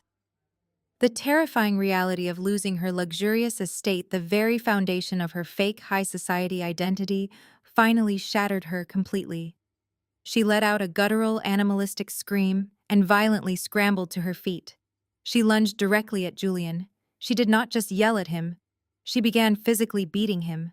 Her fists slammed repeatedly against his chest, tearing at the lapels of the custom tuxedo I had paid for. "You stole my house!" Vivian shrieked, her face contorted into a mask of pure, ugly hatred. "You worthless, ungrateful parasite! I gave you everything. I built this family name. And you gambled away my only home to pay for this cheap, disgusting facade." Julian stumbled backward under the furious, unexpected assault of his own mother. He threw his arms up desperately, trying to shield his face from her aggressively scratching nails. "Mom, stop it right now!" Julian begged, his voice cracking with absolute panic. "I was going to pay it back. I just needed one more financial quarter to turn the fund around. Please, Mom, you have to believe me. I had a solid plan to fix it." But Vivian was completely beyond reason. She slapped him hard across the face, her heavy diamond rings tearing a deep, bleeding scratch directly down his cheek. "You made me homeless," she wailed, her voice echoing over the chaotic shouting of the panicked investors. "You are no son of mine. You are a disgusting criminal, and I hope you rot in a federal prison cell for the rest of your miserable life." Julian shoved his mother away with a sudden, violent thrust. Vivian collapsed back onto the marble floor, sobbing hysterically and clutching her ruined dress. Julian stood there, his chest heaving rapidly, dark blood dripping slowly down his jawline. His perfectly groomed facade was completely obliterated. He looked wildly around the massive sanctuary. He saw the angry mob of wealthy investors demanding his immediate arrest and their stolen money. He saw his older brother Preston, cowering pathetically in the corner, completely destroyed by Eleanor's wrath. He saw his own mother cursing his very existence from the cold floor. And then his bloodshot, terrified eyes locked directly onto me. He realized in that split second that I was the sole architect of his total destruction. The sleek silver phone in my hand, still actively projecting the damning federal documents onto the massive digital screens, became the singular focus of his completely unhinged rage. If he could just destroy the device, if he could just break the screens, he somehow foolishly believed he could magically stop the absolute avalanche of federal evidence crushing him. "You ruined my life!" Julian roared, his voice completely unrecognizable, twisted into a feral, desperate snarl. He did not hesitate for a single second. He lunged directly at me. He completely cleared the distance between us in two massive strides, his hands curled into violent white-knuckled fists, aiming straight for my face to violently rip the phone from my grip. I did not even have time to flinch. Before Julian could even get within 3 feet of me, a solid, immovable wall of gray fabric suddenly materialized directly in his path. It was my father. Marcus, the man Vivian had explicitly ordered to sit in the back with the catering staff because his 15-year-old suit was too ugly for their luxurious aesthetic. The man Eleanor had violently shoved and entirely dismissed as a lowly, uneducated truck driver. My father did not shout. He did not issue a hollow corporate threat. He simply planted his heavy leather work boots firmly onto the marble floor and caught Julian mid-lunge. Julian crashed into my father like a brittle glass bird hitting a solid brick wall. My father grabbed Julian by the lapels of his expensive tuxedo with rough, calloused hands that had spent 30 years hauling heavy medical equipment and changing massive commercial truck tires. With one incredibly smooth, powerful motion, my father twisted his hips and forcefully threw Julian straight to the floor. The sickening sound of Julian's body slamming against the hard, unforgiving marble echoed violently through the entire chapel. Julian gasped desperately for air, the wind completely knocked out of his lungs. My father stood over him, an absolute tower of quiet, terrifying strength. His old, frayed suit jacket was still perfectly buttoned. "Do not ever try to lay a single hand on my daughter again," my father stated loudly. His voice was low, steady, and vibrating with an intense protective authority that instantly silenced the screaming guests in the front rows. "You have done enough terrible damage to her today. You stay exactly where you are on that floor." Julian rolled onto his side, coughing violently and clutching his bruised ribs. He looked up at my father with pure, unfiltered terror. He finally realized that all the fake corporate power and stolen generational wealth in the world could not protect him from the undeniable physical strength of a man who actually worked hard for a living. Julian panicked completely.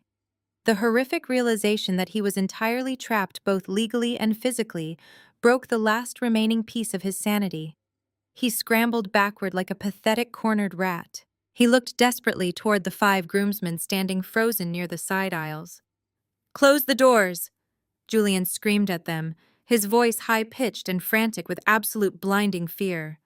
"Block the main exits right now. Do not let anyone leave this church. I need to get to my car. I need to leave before someone calls the local police. Help me get out of here right now." The groomsmen simply stared at him in complete shock, none of them willing to move a single muscle to aid a confessed federal felon. The angry crowd of investors instantly surged forward, intentionally blocking the side aisles with their own bodies to ensure the coward could not escape his massive crimes. I watched his pathetic, desperate attempt to flee his own wedding. I did not yell for security. I did not chase him. I simply stood perfectly still behind the protective, unbreakable shield of my father. I slowly raised my left arm and calmly tapped the glass face of my watch with my index finger. "You are begging your friends to block the doors so you can run away before someone calls the police," I said.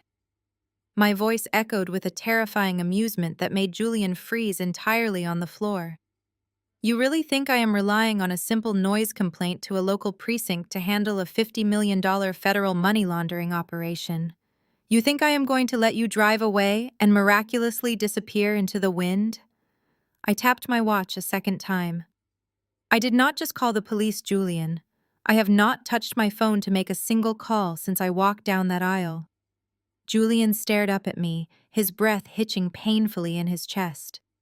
His bruised ribs were clearly bothering him, but the absolute terror in his eyes was much worse. "Then who is coming?" he whispered, his voice trembling so violently I could barely hear him over the screaming crowd. "The Federal Bureau of Investigation," I answered loudly.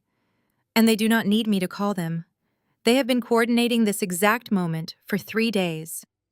3 hours before I put on this wedding dress, I walked directly into the federal field office downtown.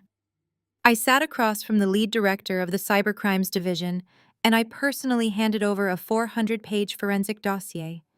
It contained every single fake tax return, every single encrypted offshore account number, and every single forged signature you and your brother ever created. I gave them absolute, undeniable proof of a massive criminal syndicate. I gave them the keys to your entire fake empire. They told me to come to this church, stand at this altar, and keep all of you distracted in one single room until they successfully secured your father-in-law's corporate headquarters in Manhattan. The chapel completely exploded. The furious investors who had been shouting for their money suddenly realized they were standing in the middle of a massive, active federal crime scene. The outrage instantly morphed into a frantic, modern spectacle. Dozens of guests pulled out their smartphones. The bright, blinding flashes of cameras illuminated the dark, vaulted ceilings of the church. People hit the record button and immediately started live streaming the entire catastrophic meltdown directly to their social media accounts. The prestigious elite wedding of the season had instantly transformed into a viral federal takedown. Vivian tried to cover her tear-streaked face with her hands, sobbing uncontrollably as the camera lenses zoomed in on her ruined designer dress. Eleanor sat completely paralyzed on the altar steps, staring blankly at her shattered gold phone, realizing millions of people were currently watching her high society reputation disintegrate in real time. The guests narrated the chaos to their online audiences, screaming the names of Preston Julian and Eleanor's billionaire father, ensuring that the devastating financial scandal would hit the national news networks before the ceremony was even officially scheduled to end. Every single person in that room wanted to be the first to broadcast the dramatic downfall of the arrogant family that had looked down on everyone else for years. They shoved their phones aggressively toward the altar, demanding answers, demanding justice, and capturing every pathetic tear that fell from Vivian's eyes. The social elite of the city were tearing each other apart for the internet to see. But amidst the blinding camera flashes and the deafening roar of the live streaming crowd, I noticed a sudden, desperate movement out of the corner of my eye. It was Preston. While Julian was trapped on the floor and Eleanor was having a complete mental breakdown, Preston had quietly slipped away from the center of the altar. He was using the massive, chaotic distraction of the furious investors to slowly inch his way toward the heavy wooden door leading into the private choir room. It was a dark, narrow hallway that connected directly to the back alley of the church, completely out of sight from the main entrance. He was trying to abandon his own brother. He was trying to abandon his screaming wife. He was reverting to his truest, most cowardly self, willing to sacrifice his entire family to save his own skin. "Preston!" I shouted into the microphone, my voice cutting sharply through the chaotic noise of the sanctuary. "Where exactly do you think you are going?" Preston froze for a split second, his hand hovering just inches from the brass doorknob of the choir room. The crowd instantly turned their smartphone cameras toward him, capturing his pathetic, desperate attempt to flee. But the sheer panic of a 15-year federal prison sentence completely overrode any remaining sense of dignity he had left. He did not look back. He grabbed the heavy brass handle, yanked the door open violently, and threw himself into the dark hallway, sprinting blindly toward the back alley exit. "Get him!" one of the older investors screamed, pointing frantically at the open door. "Do not let that criminal get away!" Several men broke away from the crowd and rushed toward the choir room, but I knew they were not going to catch him in time. Preston was fueled by pure adrenaline.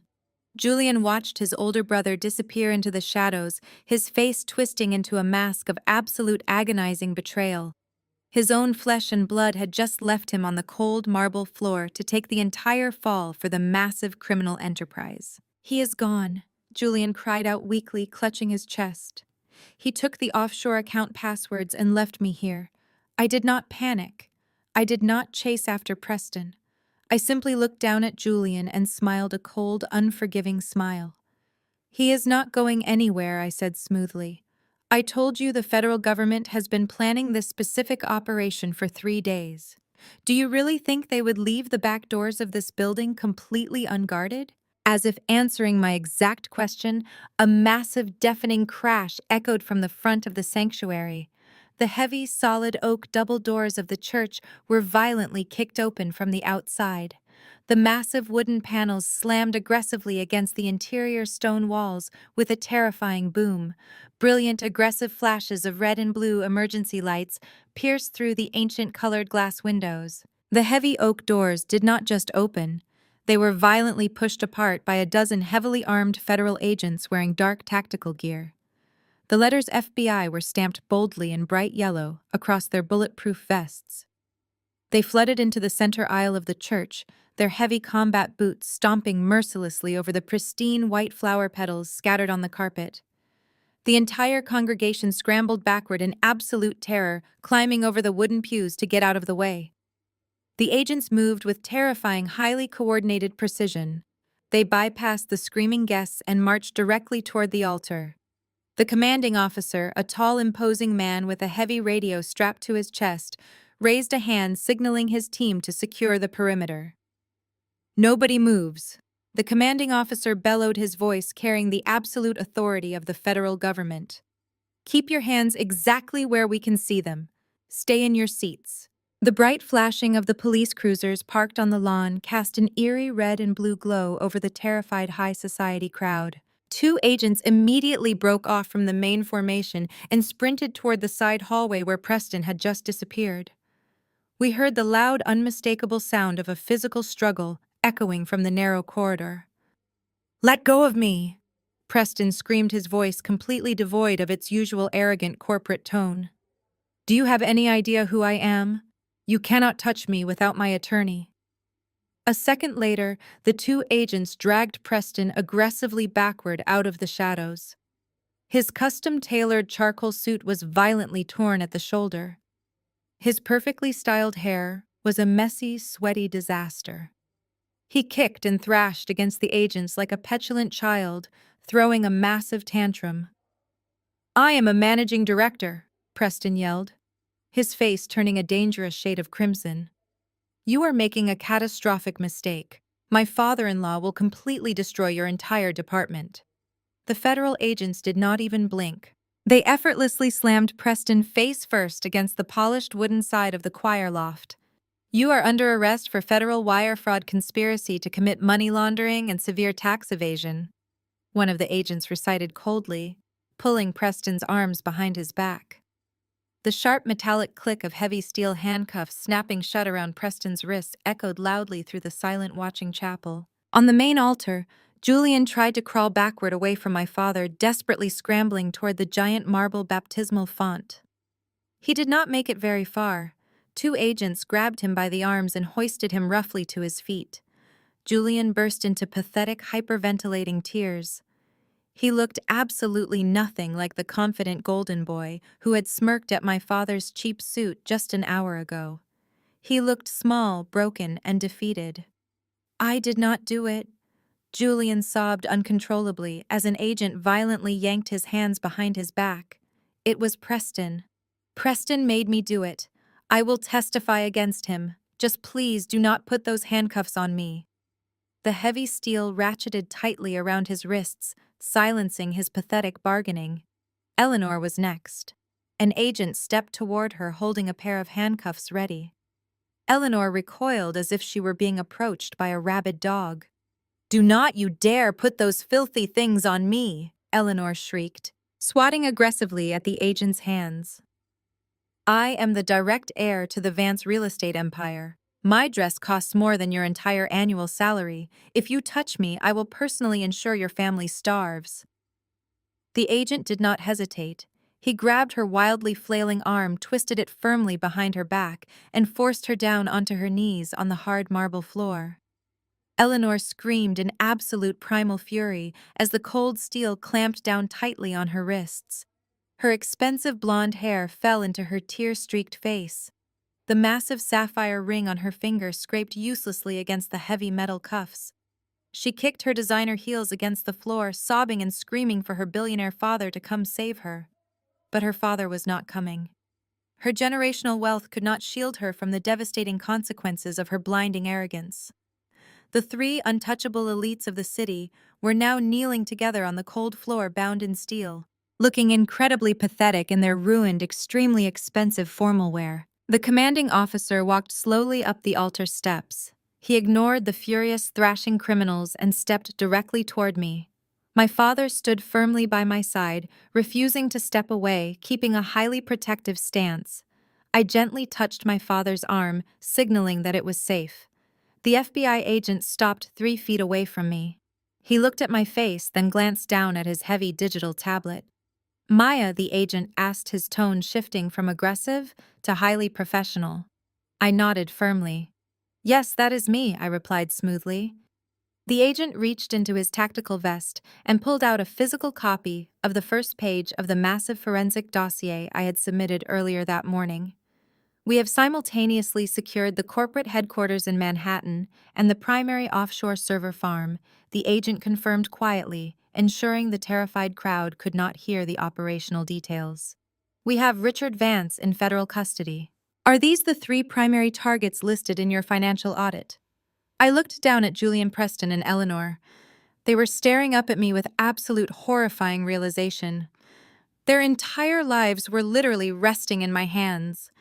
"Yes," I stated loudly. "Those are your targets. Take them all away." As the agents hauled the 3 screaming, sobbing criminals forcefully down the center aisle, I looked over at the far corner of the altar. Vivian was left sitting alone on the lower stairs. Her fake luxury life was now gone.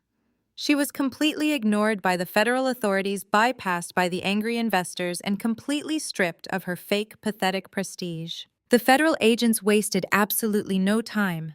They hauled Julian Preston and Eleanor to their feet, their heavy combat boots crushing the delicate white rose petals scattered across the marble floor. The majestic center aisle of the chapel, originally designed for a beautiful bridal procession, instantly transformed into a highly public, deeply humiliating pathway to prison. The commanding officer gestured sharply toward the main entrance. "Move them out!" he barked, his voice echoing over the chaotic murmurs of the stunned congregation. The perp walk began. It was a slow, agonizing parade of absolute defeat. Preston went first. He kept his head completely down, his chin pressed tightly against his chest, desperately trying to hide his heavily bruised face from the dozens of smartphone cameras still actively live-streaming his downfall. He looked nothing like the arrogant Wall Street titan who had confidently threatened me just an hour ago.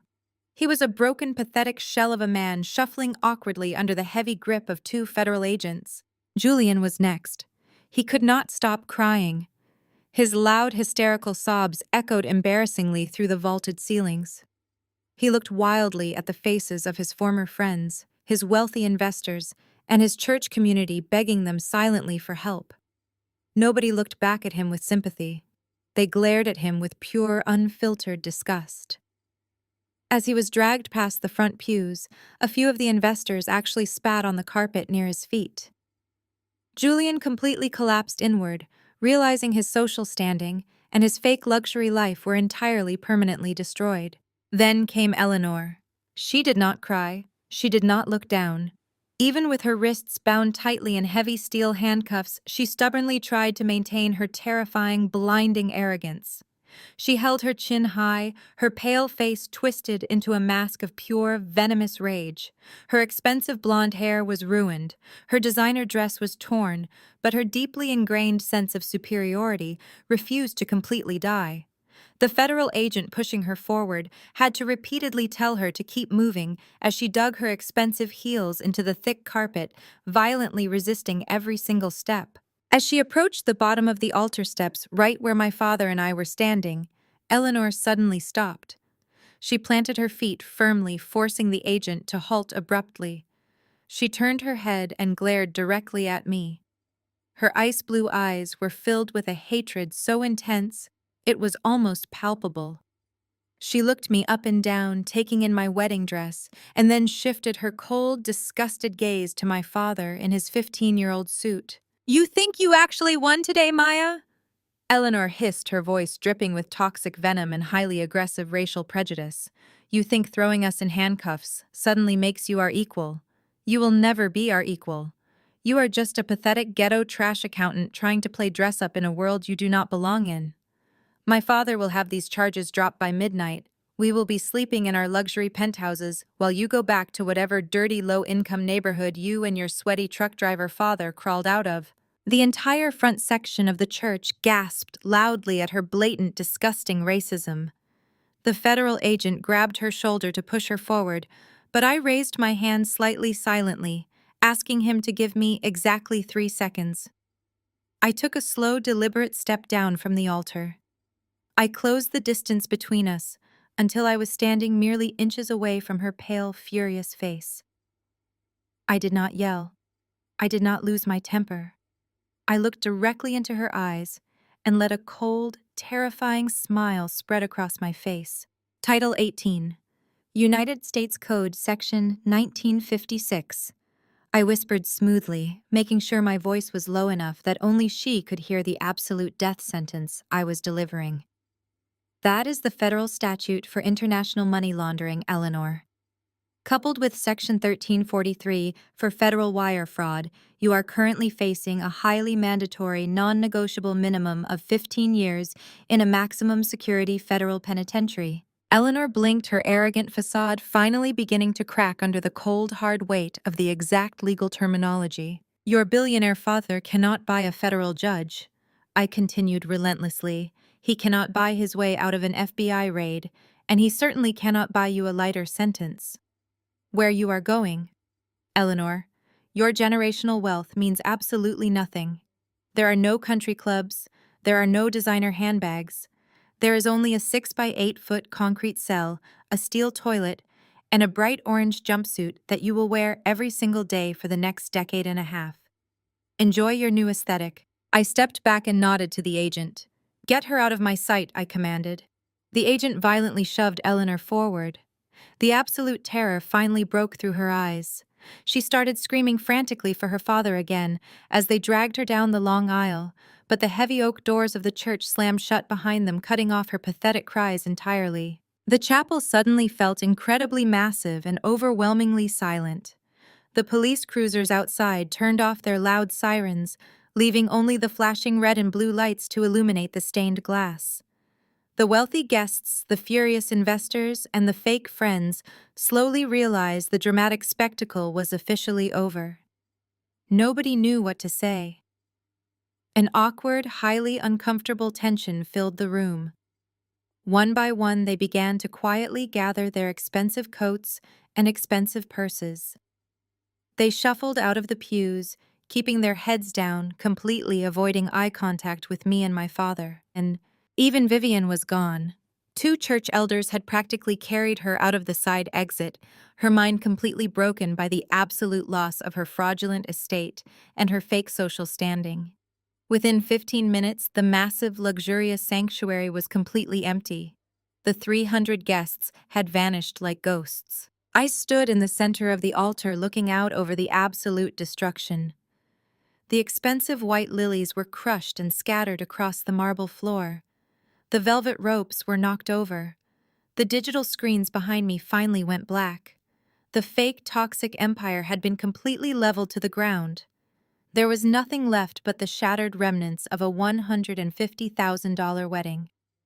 I let out a long, heavy breath, feeling the massive weight of the last 6 months finally lift off my shoulders. I turned around and looked at the only person in the entire room who actually mattered. My father stood there adjusting his old fedora hat, looking at me with absolute unwavering pride. I stepped down from the elevated marble platform, leaving the ruined altar completely behind me. The heavy silk of my custom wedding dress dragged across the scattered crushed flower petals. I did not care if the expensive fabric stained or tore on the sharp edges of the fallen microphone stand. I walked straight down the center aisle, bypassing the empty velvet pews where the fake high society guests had been sitting just moments before. The massive sanctuary was dead silent, stripped entirely of its previous arrogant energy. I stopped directly in front of my father. He took his old gray fedora hat off, twisting the worn brim nervously between his calloused fingers. The absolute pride that had just been shining brightly in his eyes was suddenly clouded by a deep, heartbreaking sense of profound guilt. He looked around the massive empty chapel, absorbing the complete devastation of the luxury event. He looked at the discarded wedding programs on the floor, and then he looked down at his 15-year-old suit jacket, brushing a speck of invisible dust from the lapel. "I am so incredibly sorry, Maya," my father whispered, his voice thick with heavy, misplaced emotion. "I completely ruined your special day. If I had just bought a better suit, or if I had just listened to Vivian and sat in the back with the catering staff near the kitchen doors, none of this terrible mess would have happened. You would be married right now. You would be celebrating your reception instead of dealing with federal agents. I caused this entire disaster by refusing to blend in." I felt a sudden, fierce wave of protective anger surge through my chest. I reached out and firmly grabbed his rough working hands physically, stopping him from nervously twisting his hat. "Do not you ever apologize for what happened here today?" I said, my voice strong, loud, and completely unwavering. "You did not ruin anything. You actually saved me. You saved me from marrying a cowardly, pathetic criminal and binding myself to a deeply toxic, fraudulent family. You exposed their true colors before I signed a legally binding marriage license." I turned my head slightly. There were still a few venue coordinators, a couple of church elders, and the professional videographer, lingering nervously near the back doors, completely stunned by the chaotic events they had just witnessed. The videographer's camera was still resting securely on its heavy tripod, the red recording light blinking steadily in the dim light of the chapel. I knew the live streams from the angry investors were already circulating online, painting a picture of dramatic corporate revenge. But I needed the world to know the actual core truth behind the financial takedown. I looked directly into the camera lens, deciding to leave one final, undeniable message for anyone who ever doubted our family or judged people purely by their external appearance. "They looked at your suit today and called you a lowly truck driver," I announced loudly, making sure my voice carried across the empty sanctuary and directly into the microphone of that recording camera. "They saw frayed cuffs and assumed you were completely worthless to their high society aesthetic. They tried to banish you to the shadows because you did not wear a custom tuxedo. But they have absolutely no idea what it actually takes to wear those frayed cuffs with absolute unyielding honor." I turned back to look deeply into my father's tear-filled eyes. 15 years ago, you owned a highly successful independent medical transport company. You built it completely from the ground up with your bare hands, working 80-hour weeks to ensure hospitals got their emergency supplies. You were the proud boss of your own fleet. But when the acceptance letter from Yale University arrived in our tiny mailbox, you saw the massive $200,000 tuition bill. You knew I could never secure those kinds of elite academic loans on my own. You did not hesitate for a single second. I continued, my voice echoing with fierce pride. You did not ask me to give up my dream. You quietly sold your entire business. You sold your fleet of trucks, gave up your prestigious title as a business owner, and took a grueling, exhausting hourly wage job driving for someone else just so you could pay for my elite education in full cash. You sacrificed your entire personal kingdom so I could have the absolute best weapons in the world. I pointed back toward the empty altar where Julian had been crying in handcuffs just moments before. You gave up your financial freedom so I could sit in those prestigious Ivy League classrooms and learn exactly how to hunt down corporate criminals like Julian and Preston. Every single ounce of power I wielded today, every piece of complex financial knowledge I used to completely destroy that $50 million fraud ring came directly from the sweat on your brow and the permanent calluses on your hands. You are the only reason I had the power to rip their fake empire down to the ground. They tried to hide you in the back because they were terrified of the massive, undeniable truth you represent, I said, taking a step closer to him. True wealth is not a stolen designer handbag or a fake offshore bank account in the Cayman Islands. True wealth is the absolute unconditional sacrifice of a father who would give up everything for his daughter. You are the wealthiest, most honorable man who ever walked into this building today. My father openly wept, the heavy, silent tears rolling down his weathered cheeks. He did not try to hide his emotion anymore. He reached out and pulled me into a fierce, crushing hug. I buried my face in his shoulder, the familiar, comforting scent of Old Spice and hard work instantly grounding me. I pulled away after a long moment, feeling completely liberated. I reached up and unpinned the expensive, heavy lace veil from my carefully styled hair. I let it fall from my fingers.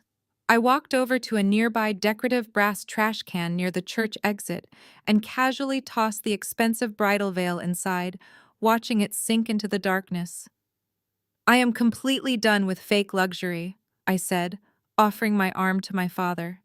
He smiled warmly, a genuine, beautiful smile, hooking his arm tightly through mine. Come on, Dad, I announced, turning my back on the empty altar and the shattered illusions for the final time. Let us get out of here. I am incredibly hungry. And I really want a double cheeseburger with extra fries. 6 months later, the scent of old wood in the federal courthouse replaced the lingering smell of crushed white lilies from the chapel. I sat on the hard bench outside courtroom 4, waiting for the bailiff to call my name. I was not wearing a custom silk wedding gown. I wore a tailored navy blue suit. The media circus that swallowed my wedding day had only grown larger over the past half-year. The spectacular downfall of Richard Vance and his fake billionaire empire dominated the news cycles.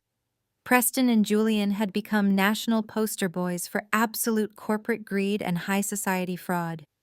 Today was the climax of the federal prosecution. Today I was taking the witness stand. The heavy doors swung open. A federal bailiff stepped out. The prosecution calls its lead expert witness, he announced clearly. I stood up, smoothed my jacket, and walked into the packed courtroom.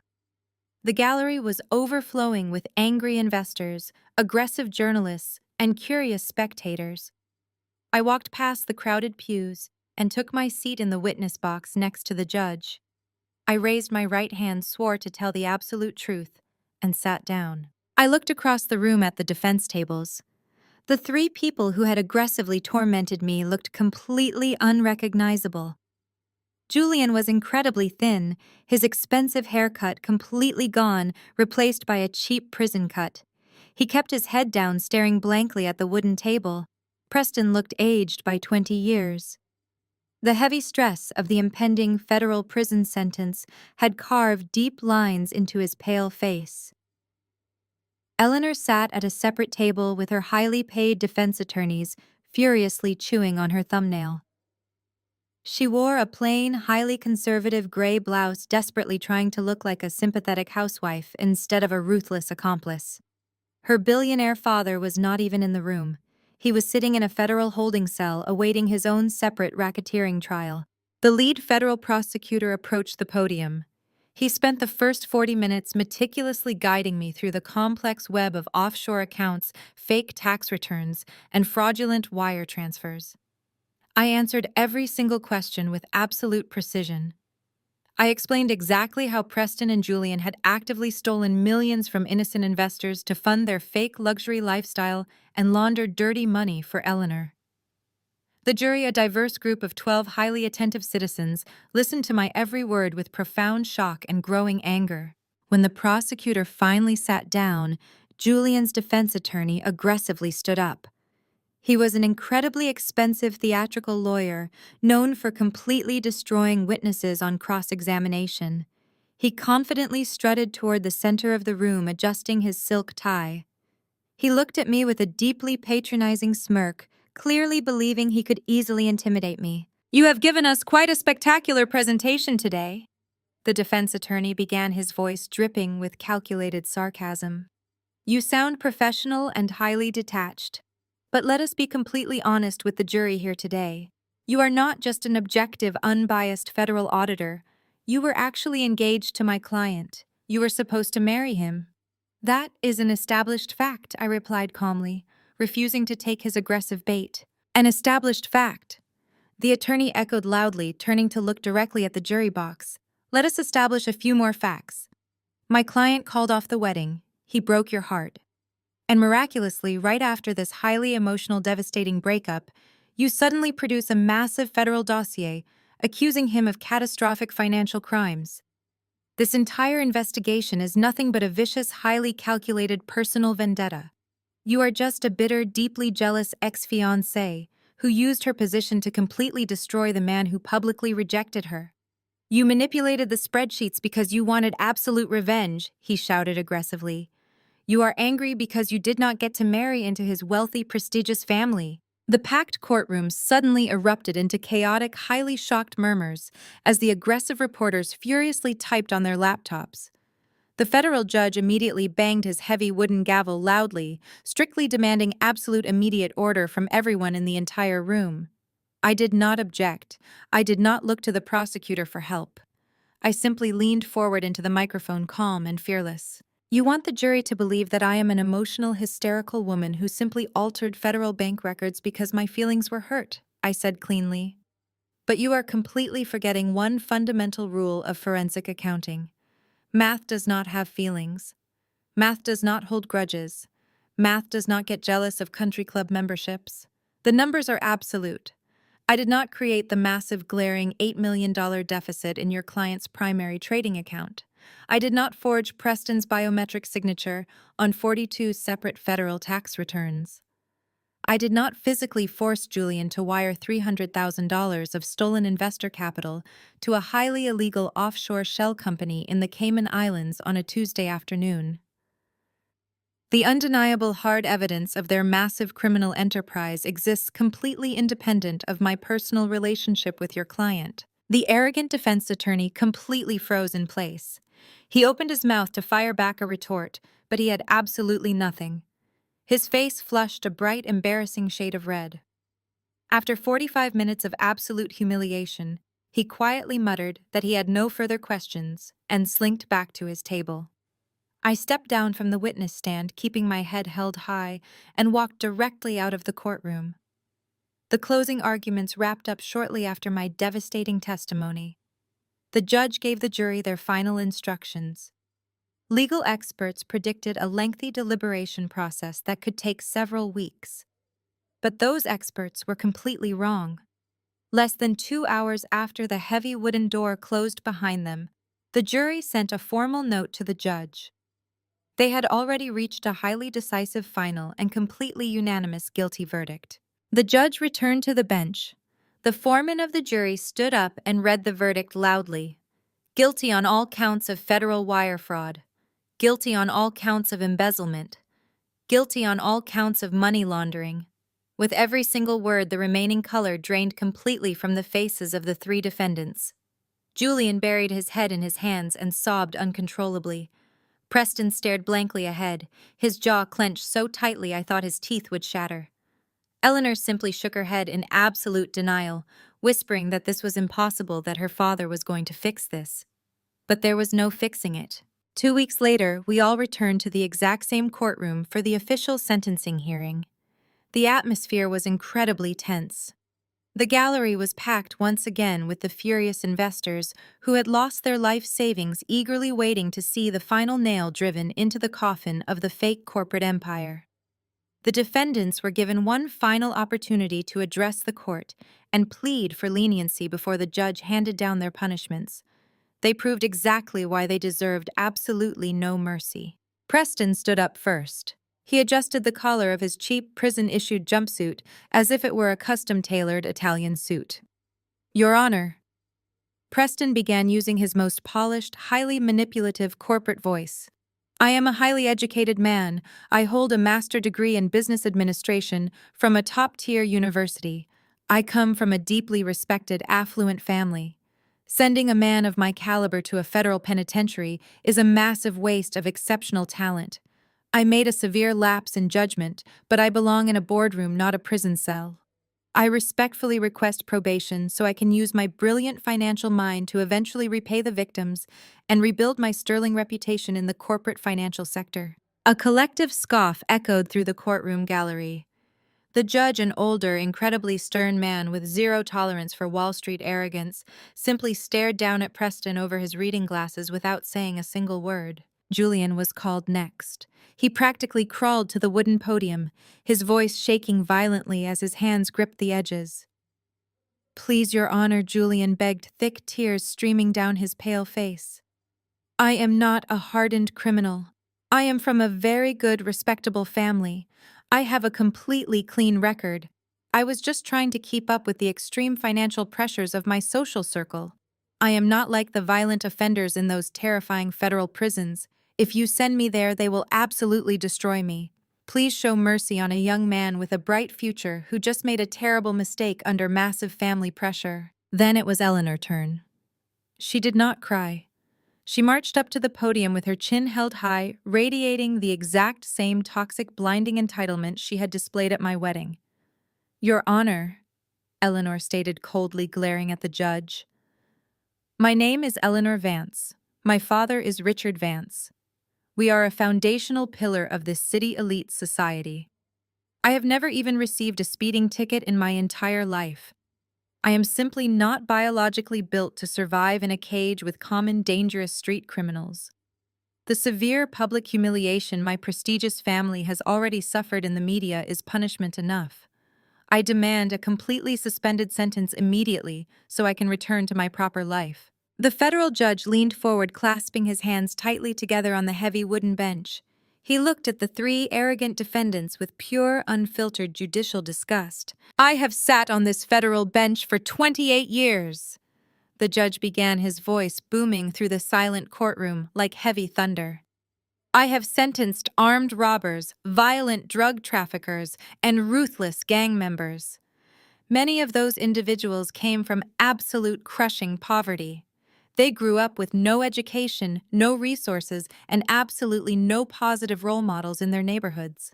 They committed terrible crimes out of desperate, ugly necessity. But you three, the judge pointed a highly accusatory finger directly at them. You three had absolutely everything. You had elite Ivy League educations, massive family trust funds, and every single social and financial advantage this country has to offer. The judge's voice grew even louder, completely filling the large room with righteous anger. You did not steal because you were hungry. You did not steal because you were desperate to survive the winter. You systematically stole millions of dollars from hard-working, honest citizens simply because your massive, fragile egos demanded expensive country club memberships, luxury sports cars, and designer handbags. You sit there today and arrogantly plead for leniency based entirely on your privileged backgrounds. Let me make this incredibly clear to you. Your elite background is exactly why you deserve absolutely no mercy from this court. You knew exactly what you were doing, and you foolishly believed your incredible wealth made you completely untouchable by the law. The judge picked up his heavy wooden gavel. Preston, you are the primary architect of this massive financial devastation. I sentence you to 15 years in a maximum security federal penitentiary without the possibility of early parole. Preston collapsed back into his hard wooden chair as if he had been physically shot in the chest. Julian the judge continued relentlessly shifting his cold gaze. You eagerly facilitated the massive theft of millions of dollars from innocent people who trusted you blindly with their life savings.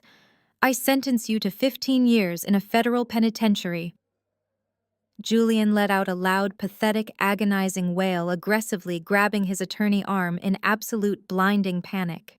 And finally, Eleanor the judge said, looking directly into her highly shocked pale face, you actively and knowingly benefited from and concealed massive international money laundering. Your powerful father name means absolutely nothing in my courtroom. I sentence you to 8 years in a federal correctional institution.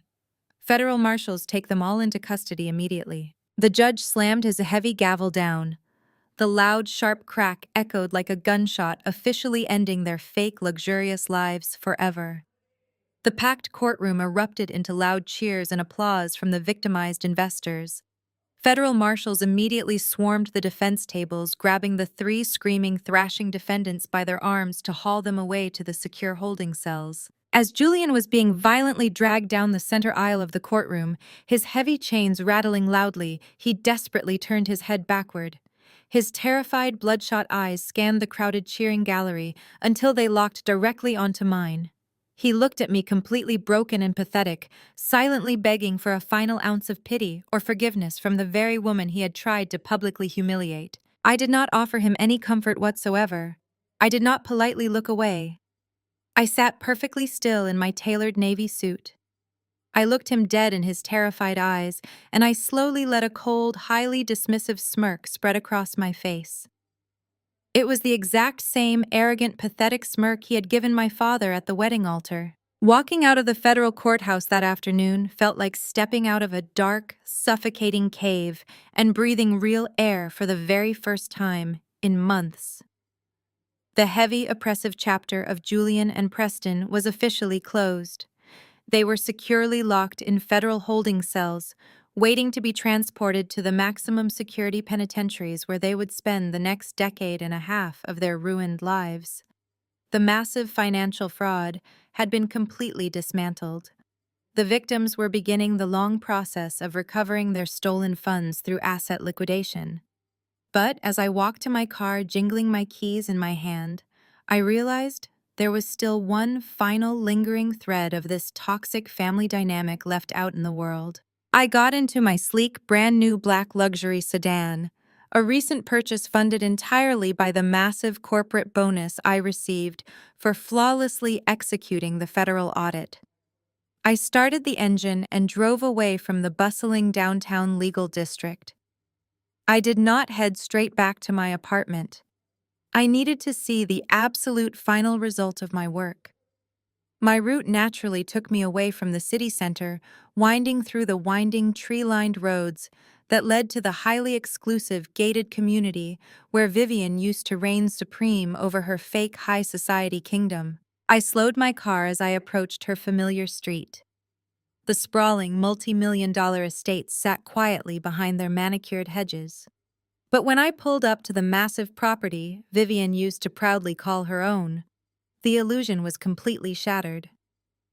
The pristine white Mercedes-Benz that she had fraudulently driven for years was long gone, permanently repossessed by the angry bank. The heavy, ornate wrought iron gates at the entrance of the driveway were pulled tightly shut and locked with a thick, heavy steel chain. Right in the center of the perfectly landscaped front lawn, ruining the flawless aesthetic she had obsessed over, stood a massive, glaring wooden sign. It read, "Bank Foreclosure," in bold, unapologetic red letters. The massive house looked incredibly hollow and dead. The extravagant, exotic flower beds that Vivian used to brag about at her country club luncheons were already withering and turning a dry, ugly brown. The windows were completely dark. I parked across the street for a moment, simply staring at the physical manifestation of her ruined facade. I knew exactly what had happened to Vivian after the spectacular FBI raid at my wedding. The fallout had been absolute, swift, and entirely merciless. The elite church community she had shamelessly stolen $80,000 from had immediately excommunicated her. The senior pastor publicly denounced her actions from the pulpit the very next Sunday. The prestigious country club formally revoked her membership, canceling her accounts and permanently banning her from setting foot on their pristine golf courses.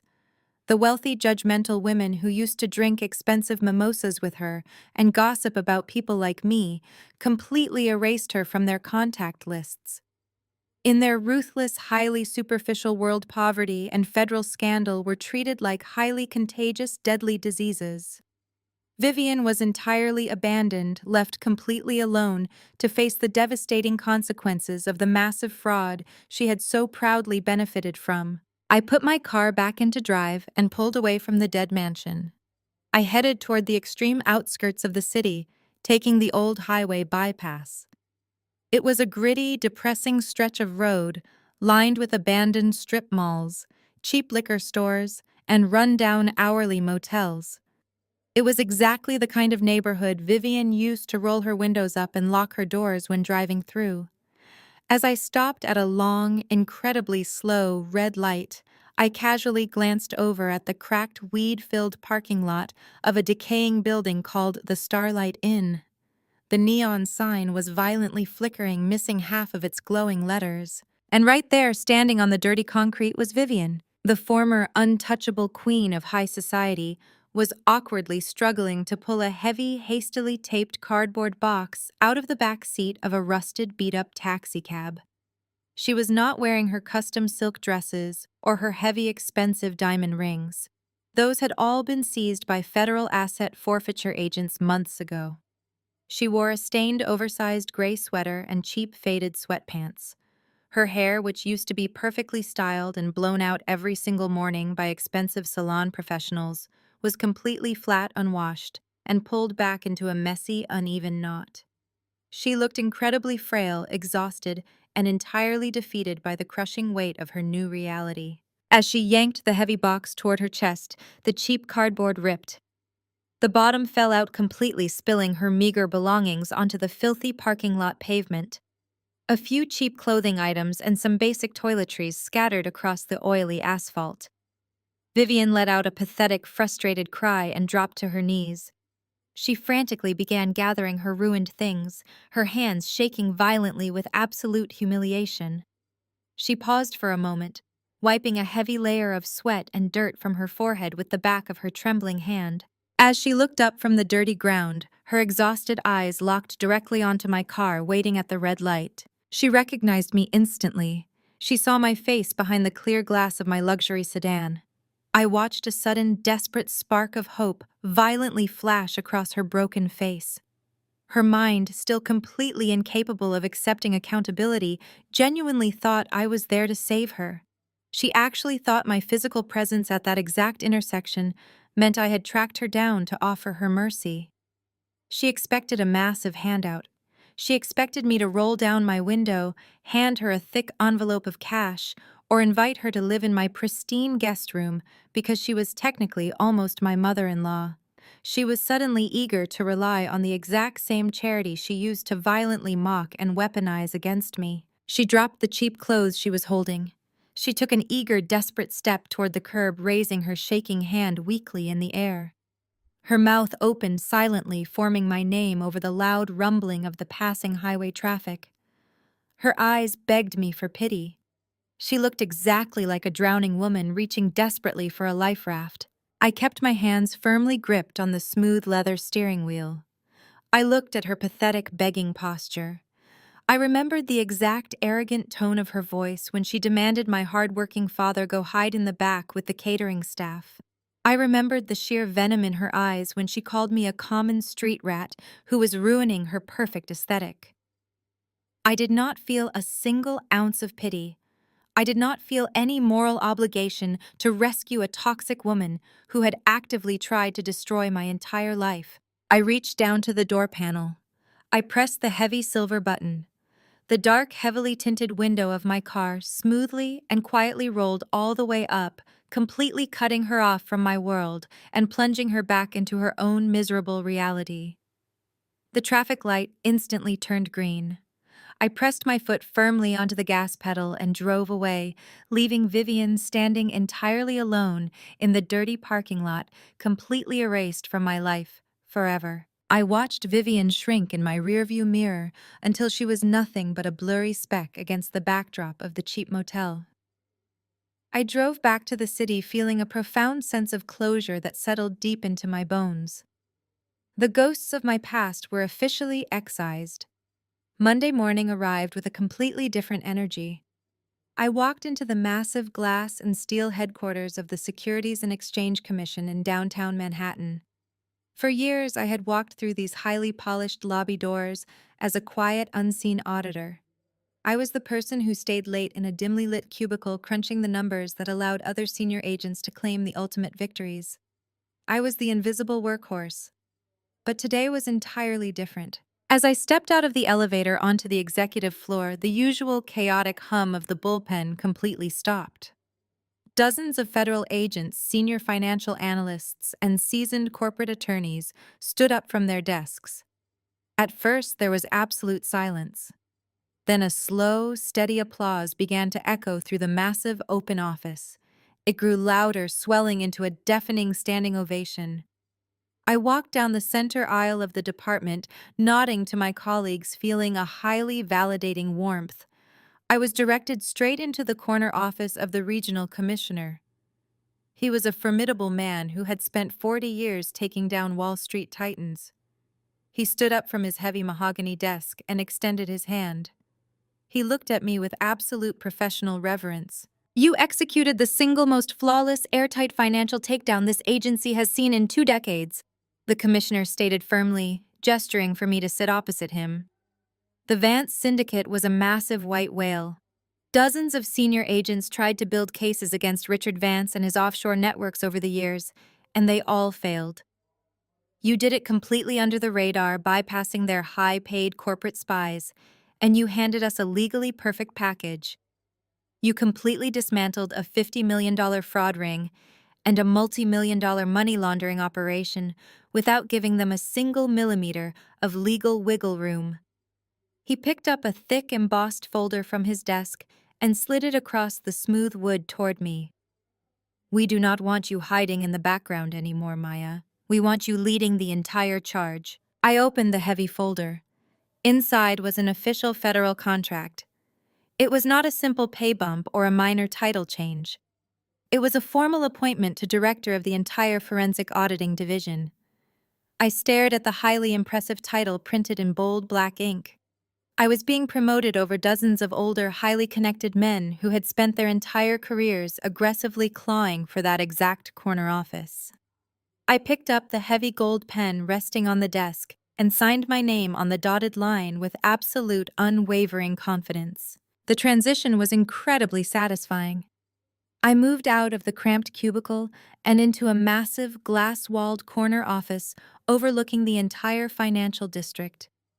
The very same Wall Street executives and arrogant investment bankers who used to dismiss me as a low-level secretary were now forced to sit across from my heavy desk and sweat profusely as I ruthlessly audited their corporate ledgers. I ran high-stakes meetings with federal prosecutors and department heads. When I spoke, the entire room went completely silent. They did not interrupt me. They did not try to aggressively explain my own financial concepts back to me. They listened because they knew exactly what I had done to the Vance family, and they were absolutely terrified of ending up on the wrong side of my forensic spreadsheets. Navigating this new, elite corporate world was entirely different from the fake, toxic high society Vivian and Eleanor had tried to drag me into. In my new world, respect was not aggressively bought with stolen generational wealth. It was earned through undeniable intelligence, absolute grit, and a lethal understanding of the law. I wore my tailored suits like armor. I attended networking galas not to show off designer handbags, but to quietly observe the nervous tics of corrupt chief executive officers. I was finally recognized for my genius, fully stepping into the massive potential my father had sacrificed everything to unlock. I was no longer the girl they could push into the shadows. I was the powerful woman who controlled the entire spotlight. 3 weeks after my official promotion, I received a secure notification from my bank. I locked my office door and logged into my private financial portal. Staring back at me was the massive executive signing bonus and the heavy performance compensation the federal agency had awarded me for the successful asset recovery. It was a staggering amount of money. 6 massive figures sitting cleanly in my account, completely free of debt, completely clean, and entirely mine. I stared at the glowing digital numbers on my computer monitor for a quiet hour. I did not want a new luxury sports car. I did not want an expensive penthouse apartment. I knew exactly what this influx of capital was meant for. I picked up my smartphone and dialed the private number of a commercial real estate broker. He answered on the second ring, eager to speak with the director of forensic auditing. I gave him a precise set of instructions regarding a large industrial property on the south side of the city. I did not ask for a tour. I did not negotiate the asking price. I told him to draft the final purchase paperwork immediately. It was finally time to execute a deeply personal plan I had been quietly holding on to for 15 long years. I hung up the phone and looked out my glass window at the sprawling city skyline. I had the power, I had the money, I had everything I needed to bring his entire legacy back to life. I called my father the next morning and told him I was taking him out for a celebratory lunch. I told him to wear the brand new custom-tailored charcoal suit I had bought him the week prior. He had initially resisted the expensive gift, claiming his old gray suit still had a few good years left in it, but I absolutely insisted. When I pulled up to his small, modest apartment in my new car, he was waiting on the porch. He looked incredibly handsome. The sharp lines of the tailored suit perfectly complemented his strong shoulders. He no longer looked like the tired, overworked man Vivian had so viciously insulted. He looked exactly like the proud, dignified king he had always been. We did not go to a restaurant. Instead, I drove us out to the industrial sector of the city, navigating through a maze of massive commercial warehouses and busy shipping yards. My father looked out the window, his brow furrowing in slight confusion. "Where exactly are we going, Maya?" he asked, adjusting his new silk tie nervously. "I thought we were going downtown to that fancy steakhouse you told me about." I smiled, keeping my eyes firmly on the road. "We will go there for dinner, Dad," I promised. "But I have a very important stop to make first." A client of mine asked me to review a massive new acquisition, and I really value your expert opinion on commercial logistics. I pulled into a massive, freshly paved commercial lot, surrounded by a high-security chain-link fence. The heavy electronic gates were wide open. I parked my car near a newly constructed administrative building. Sitting in perfectly straight, immaculate rows across the massive asphalt lot were 10 brand-new state-of-the-art medical transport trucks. The bright midday sun reflected blindingly off their pristine white paint and polished chrome grills. They were completely flawless, the absolute top-of-the-line models equipped with the latest temperature-controlled cargo bays and advanced GPS tracking systems. My father stepped out of the car, his jaw completely dropping as he took in the massive sight. He slowly walked toward the first truck in the line, his eyes wide with absolute professional reverence. He ran his hand gently along the smooth, cool metal of the driver's side door.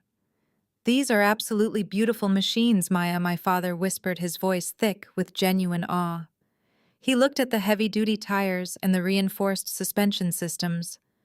"Whoever your client is, they are making a massive, incredibly smart investment. A brand new fleet of this size and quality easily costs over $2 million.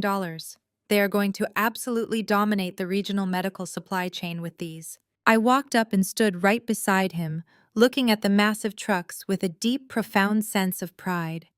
"They really are incredible," I agreed smoothly. "But the client actually needs a highly experienced, deeply dedicated manager to run the entire operation.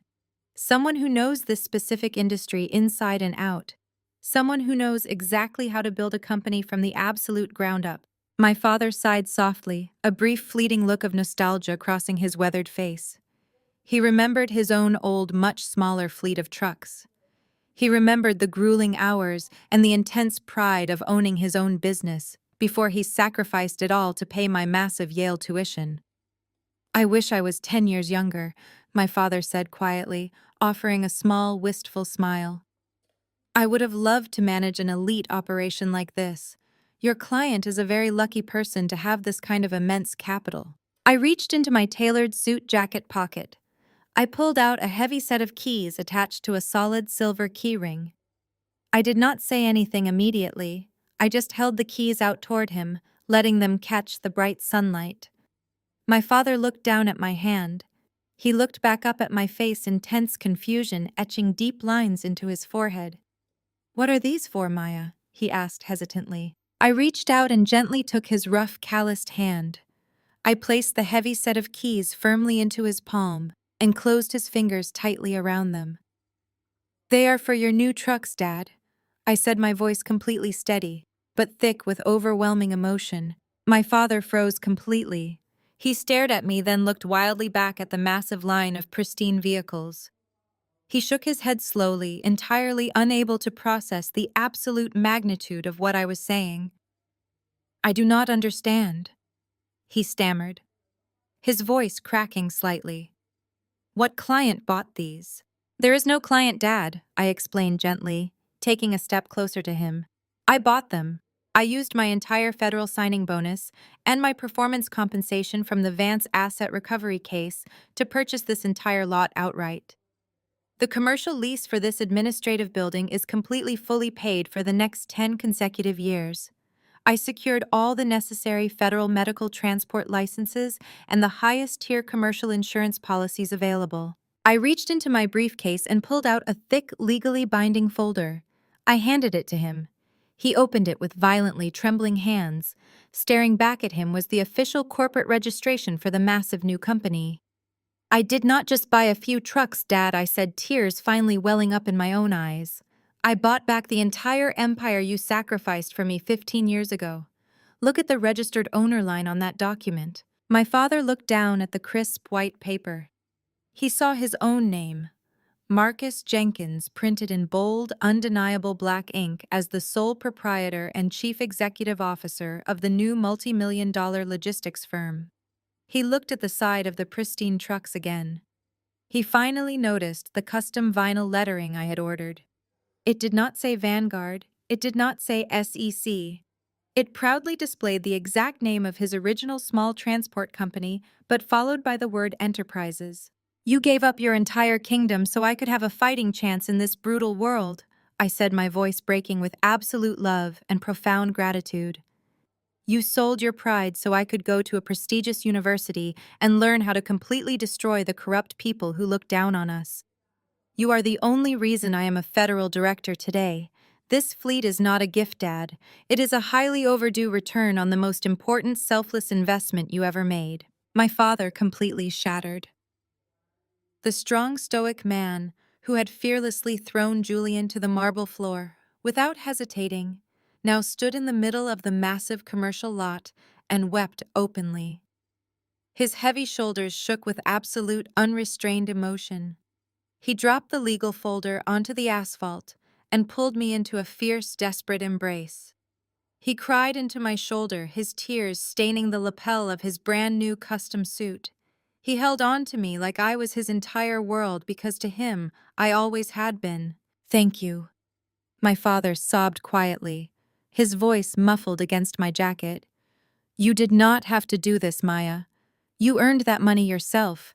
"I earned the money," I whispered back fiercely, holding him just as tightly. "But you built the woman who knew exactly how to use it. You are the boss again, Dad. It is finally time to get back to work." I watched my father walk toward the main office building on the commercial lot, his posture straighter and more confident than it had been in over a decade. He was already pulling out his cell phone to call his old dispatch managers, completely energized by the immediate prospect of rebuilding his legacy. I leaned against the hood of my new luxury car and took a deep, grounding breath of the crisp industrial air. It smelled heavily of diesel fuel and fresh asphalt, and to me, it was the absolute sweetest scent in the entire world. It was the undeniable scent of real, tangible progress. It was the scent of honest, backbreaking labor. As I stood there quietly watching the man who gave me absolutely everything finally reclaim his rightful throne in the business world, I realized that this entire devastating, chaotic journey was never really just about a ruined wedding ceremony or a highly insulting seating assignment. It was about exposing a highly toxic, deeply flawed societal illusion that traps so many hardworking people. I am sharing this deeply personal, incredibly painful story with all of you watching today because I know for an absolute fact that I am not the only person who has ever faced this exact kind of vicious, elitist intimidation. So many of us, especially women who come from humble working class backgrounds, are constantly pressured to shrink ourselves to fit into spaces that were never designed to respect us in the first place. We are aggressively told that in order to be accepted by the upper echelons of society, we have to completely erase our roots. We have to hide the calloused hands of the parents who raised us. We are socially conditioned to idolize fake bougie culture. Julian and his toxic family represented the absolute worst, most dangerous aspects of that superficial mindset. They were completely obsessed with the visual markers of success. They cared infinitely more about the expensive designer labels on their clothing and the prestigious zip codes of their fraudulent real estate than they cared about basic human decency and honest integrity. They built a massive glittering fortress out of lies and stolen investor money simply to look down on the rest of the world and feel superior. But that is the terrifying, inevitable truth about people who desperately cling to fake prestige. Their entire identity is incredibly fragile. The moment you shine a bright, undeniable light on their actual financial reality, their entire world violently and completely collapses. They have absolutely no real foundation to stand on because their luxurious lives are entirely built on the malicious exploitation of others. We hear the term generational wealth thrown around constantly in modern culture. People exactly like Eleanor weaponize that specific phrase to justify their blinding arrogance and their ruthless cruelty toward the working class. They genuinely believe that inheriting a massive family trust fund automatically makes them a vastly superior class of human being. Let me tell you exactly what I learned about true generational wealth while formally auditing federal bank accounts and watching my father sacrifice his own lifelong dreams for mine. Generational wealth is not just about the millions of dollars sitting in an encrypted offshore tax haven. True generational wealth is the absolute resilience, the unbreakable work ethic, and the fierce, unconditional love that gets passed down from a parent to a child over decades of struggle. Eleanor inherited stolen millions, but she had absolutely no moral compass, no practical survival skills, and no genuine family loyalty. The exact second the federal agents kicked those church doors open, her own powerful husband violently turned on his brother and then tried to leave her behind to take the massive federal fall. That is exactly what fake wealth buys you. It buys you fake friends, fake love, and a completely empty, terrifying existence. My father did not leave me a massive, untaxed trust fund. He left me a legacy of absolute, unshakable integrity. He taught me exactly how to spot a liar from a mile away. He taught me how to outwork every single person in the corporate boardroom. He gave me the sharp intellectual weapons I desperately needed to navigate a highly corrupt financial world and completely dismantle the arrogant monsters hiding in custom-tailored tuxedos. That is the exact kind of wealth that cannot ever be seized by the federal government or repossessed by an angry bank. That is the kind of wealth that actually empowers you to buy a massive commercial fleet of trucks in pure cash and hand the keys back to the man who earned them. Family loyalty is not about blindly submitting to highly toxic people just because you share a biological bloodline or a wedding registry. It is about aggressively protecting the people who genuinely have your back when the entire world turns against you. It is about recognizing the monumental, heartbreaking sacrifices made by the people who raised you and absolutely refusing to let anyone, no matter how wealthy or highly connected they claim to be, treat them like disposable second-class citizens. The exact moment you allow an arrogant family to disrespect your roots, you are giving them permanent, unspoken permission to disrespect your entire future. I completely refused to sign that legal marriage license because I knew in my soul that any man who would banish my father to the dark shadows would eventually try to lock me in the exact same darkness. You have to be completely fearless when it comes to defending your own self-worth and the inherent dignity of the people who truly love you. Do not ever apologize for where you come from or the sacrifices your parents made. Do not ever let elitist, deeply insecure people make you feel small, simply because their fraudulent bank accounts look slightly bigger on paper. You have the absolute power to rewrite the narrative. You have the power to walk away from highly toxic tables and build your own massive, undeniable empire. Never let anyone disrespect the people who bled for your success. If they do not give your father a seat at the table, you buy the whole damn building and kick them out. Have you ever had to humble someone who disrespected your family? Tell me in the comments below. Hit the like button and subscribe to my channel if you believe in standing up for your true family and demanding the absolute respect you deserve.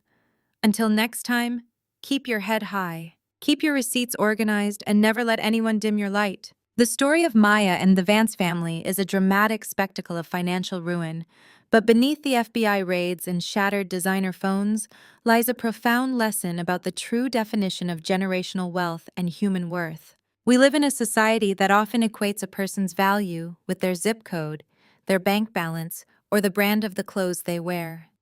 Julian, Eleanor, and Vivian built their entire identities around this toxic illusion. They genuinely believed their stolen luxury made them untouchable and gave them the right to humiliate a hard-working man in a 15-year-old suit.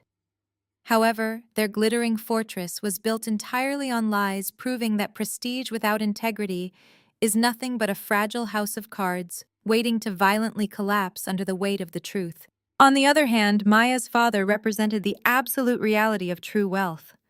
His sacrifice, selling his own business to fund his daughter's education, was an investment of pure love and unbreakable loyalty. He did not have offshore accounts or country club memberships, but he possessed an undeniable dignity that no amount of stolen money could ever buy. The greatest lesson we can take away from this story is that we must never allow elitist, deeply insecure people to make us feel small or ashamed of our honest roots. The sacrifices of those who raised us are our greatest armor in this world. True power comes from knowing your worth and aggressively protecting the people who supported you when you had absolutely nothing. Never let anyone disrespect the people who bled for your success, so hit the like button and share your own story in the comments below if you have ever had to stand up and fight for your family's dignity.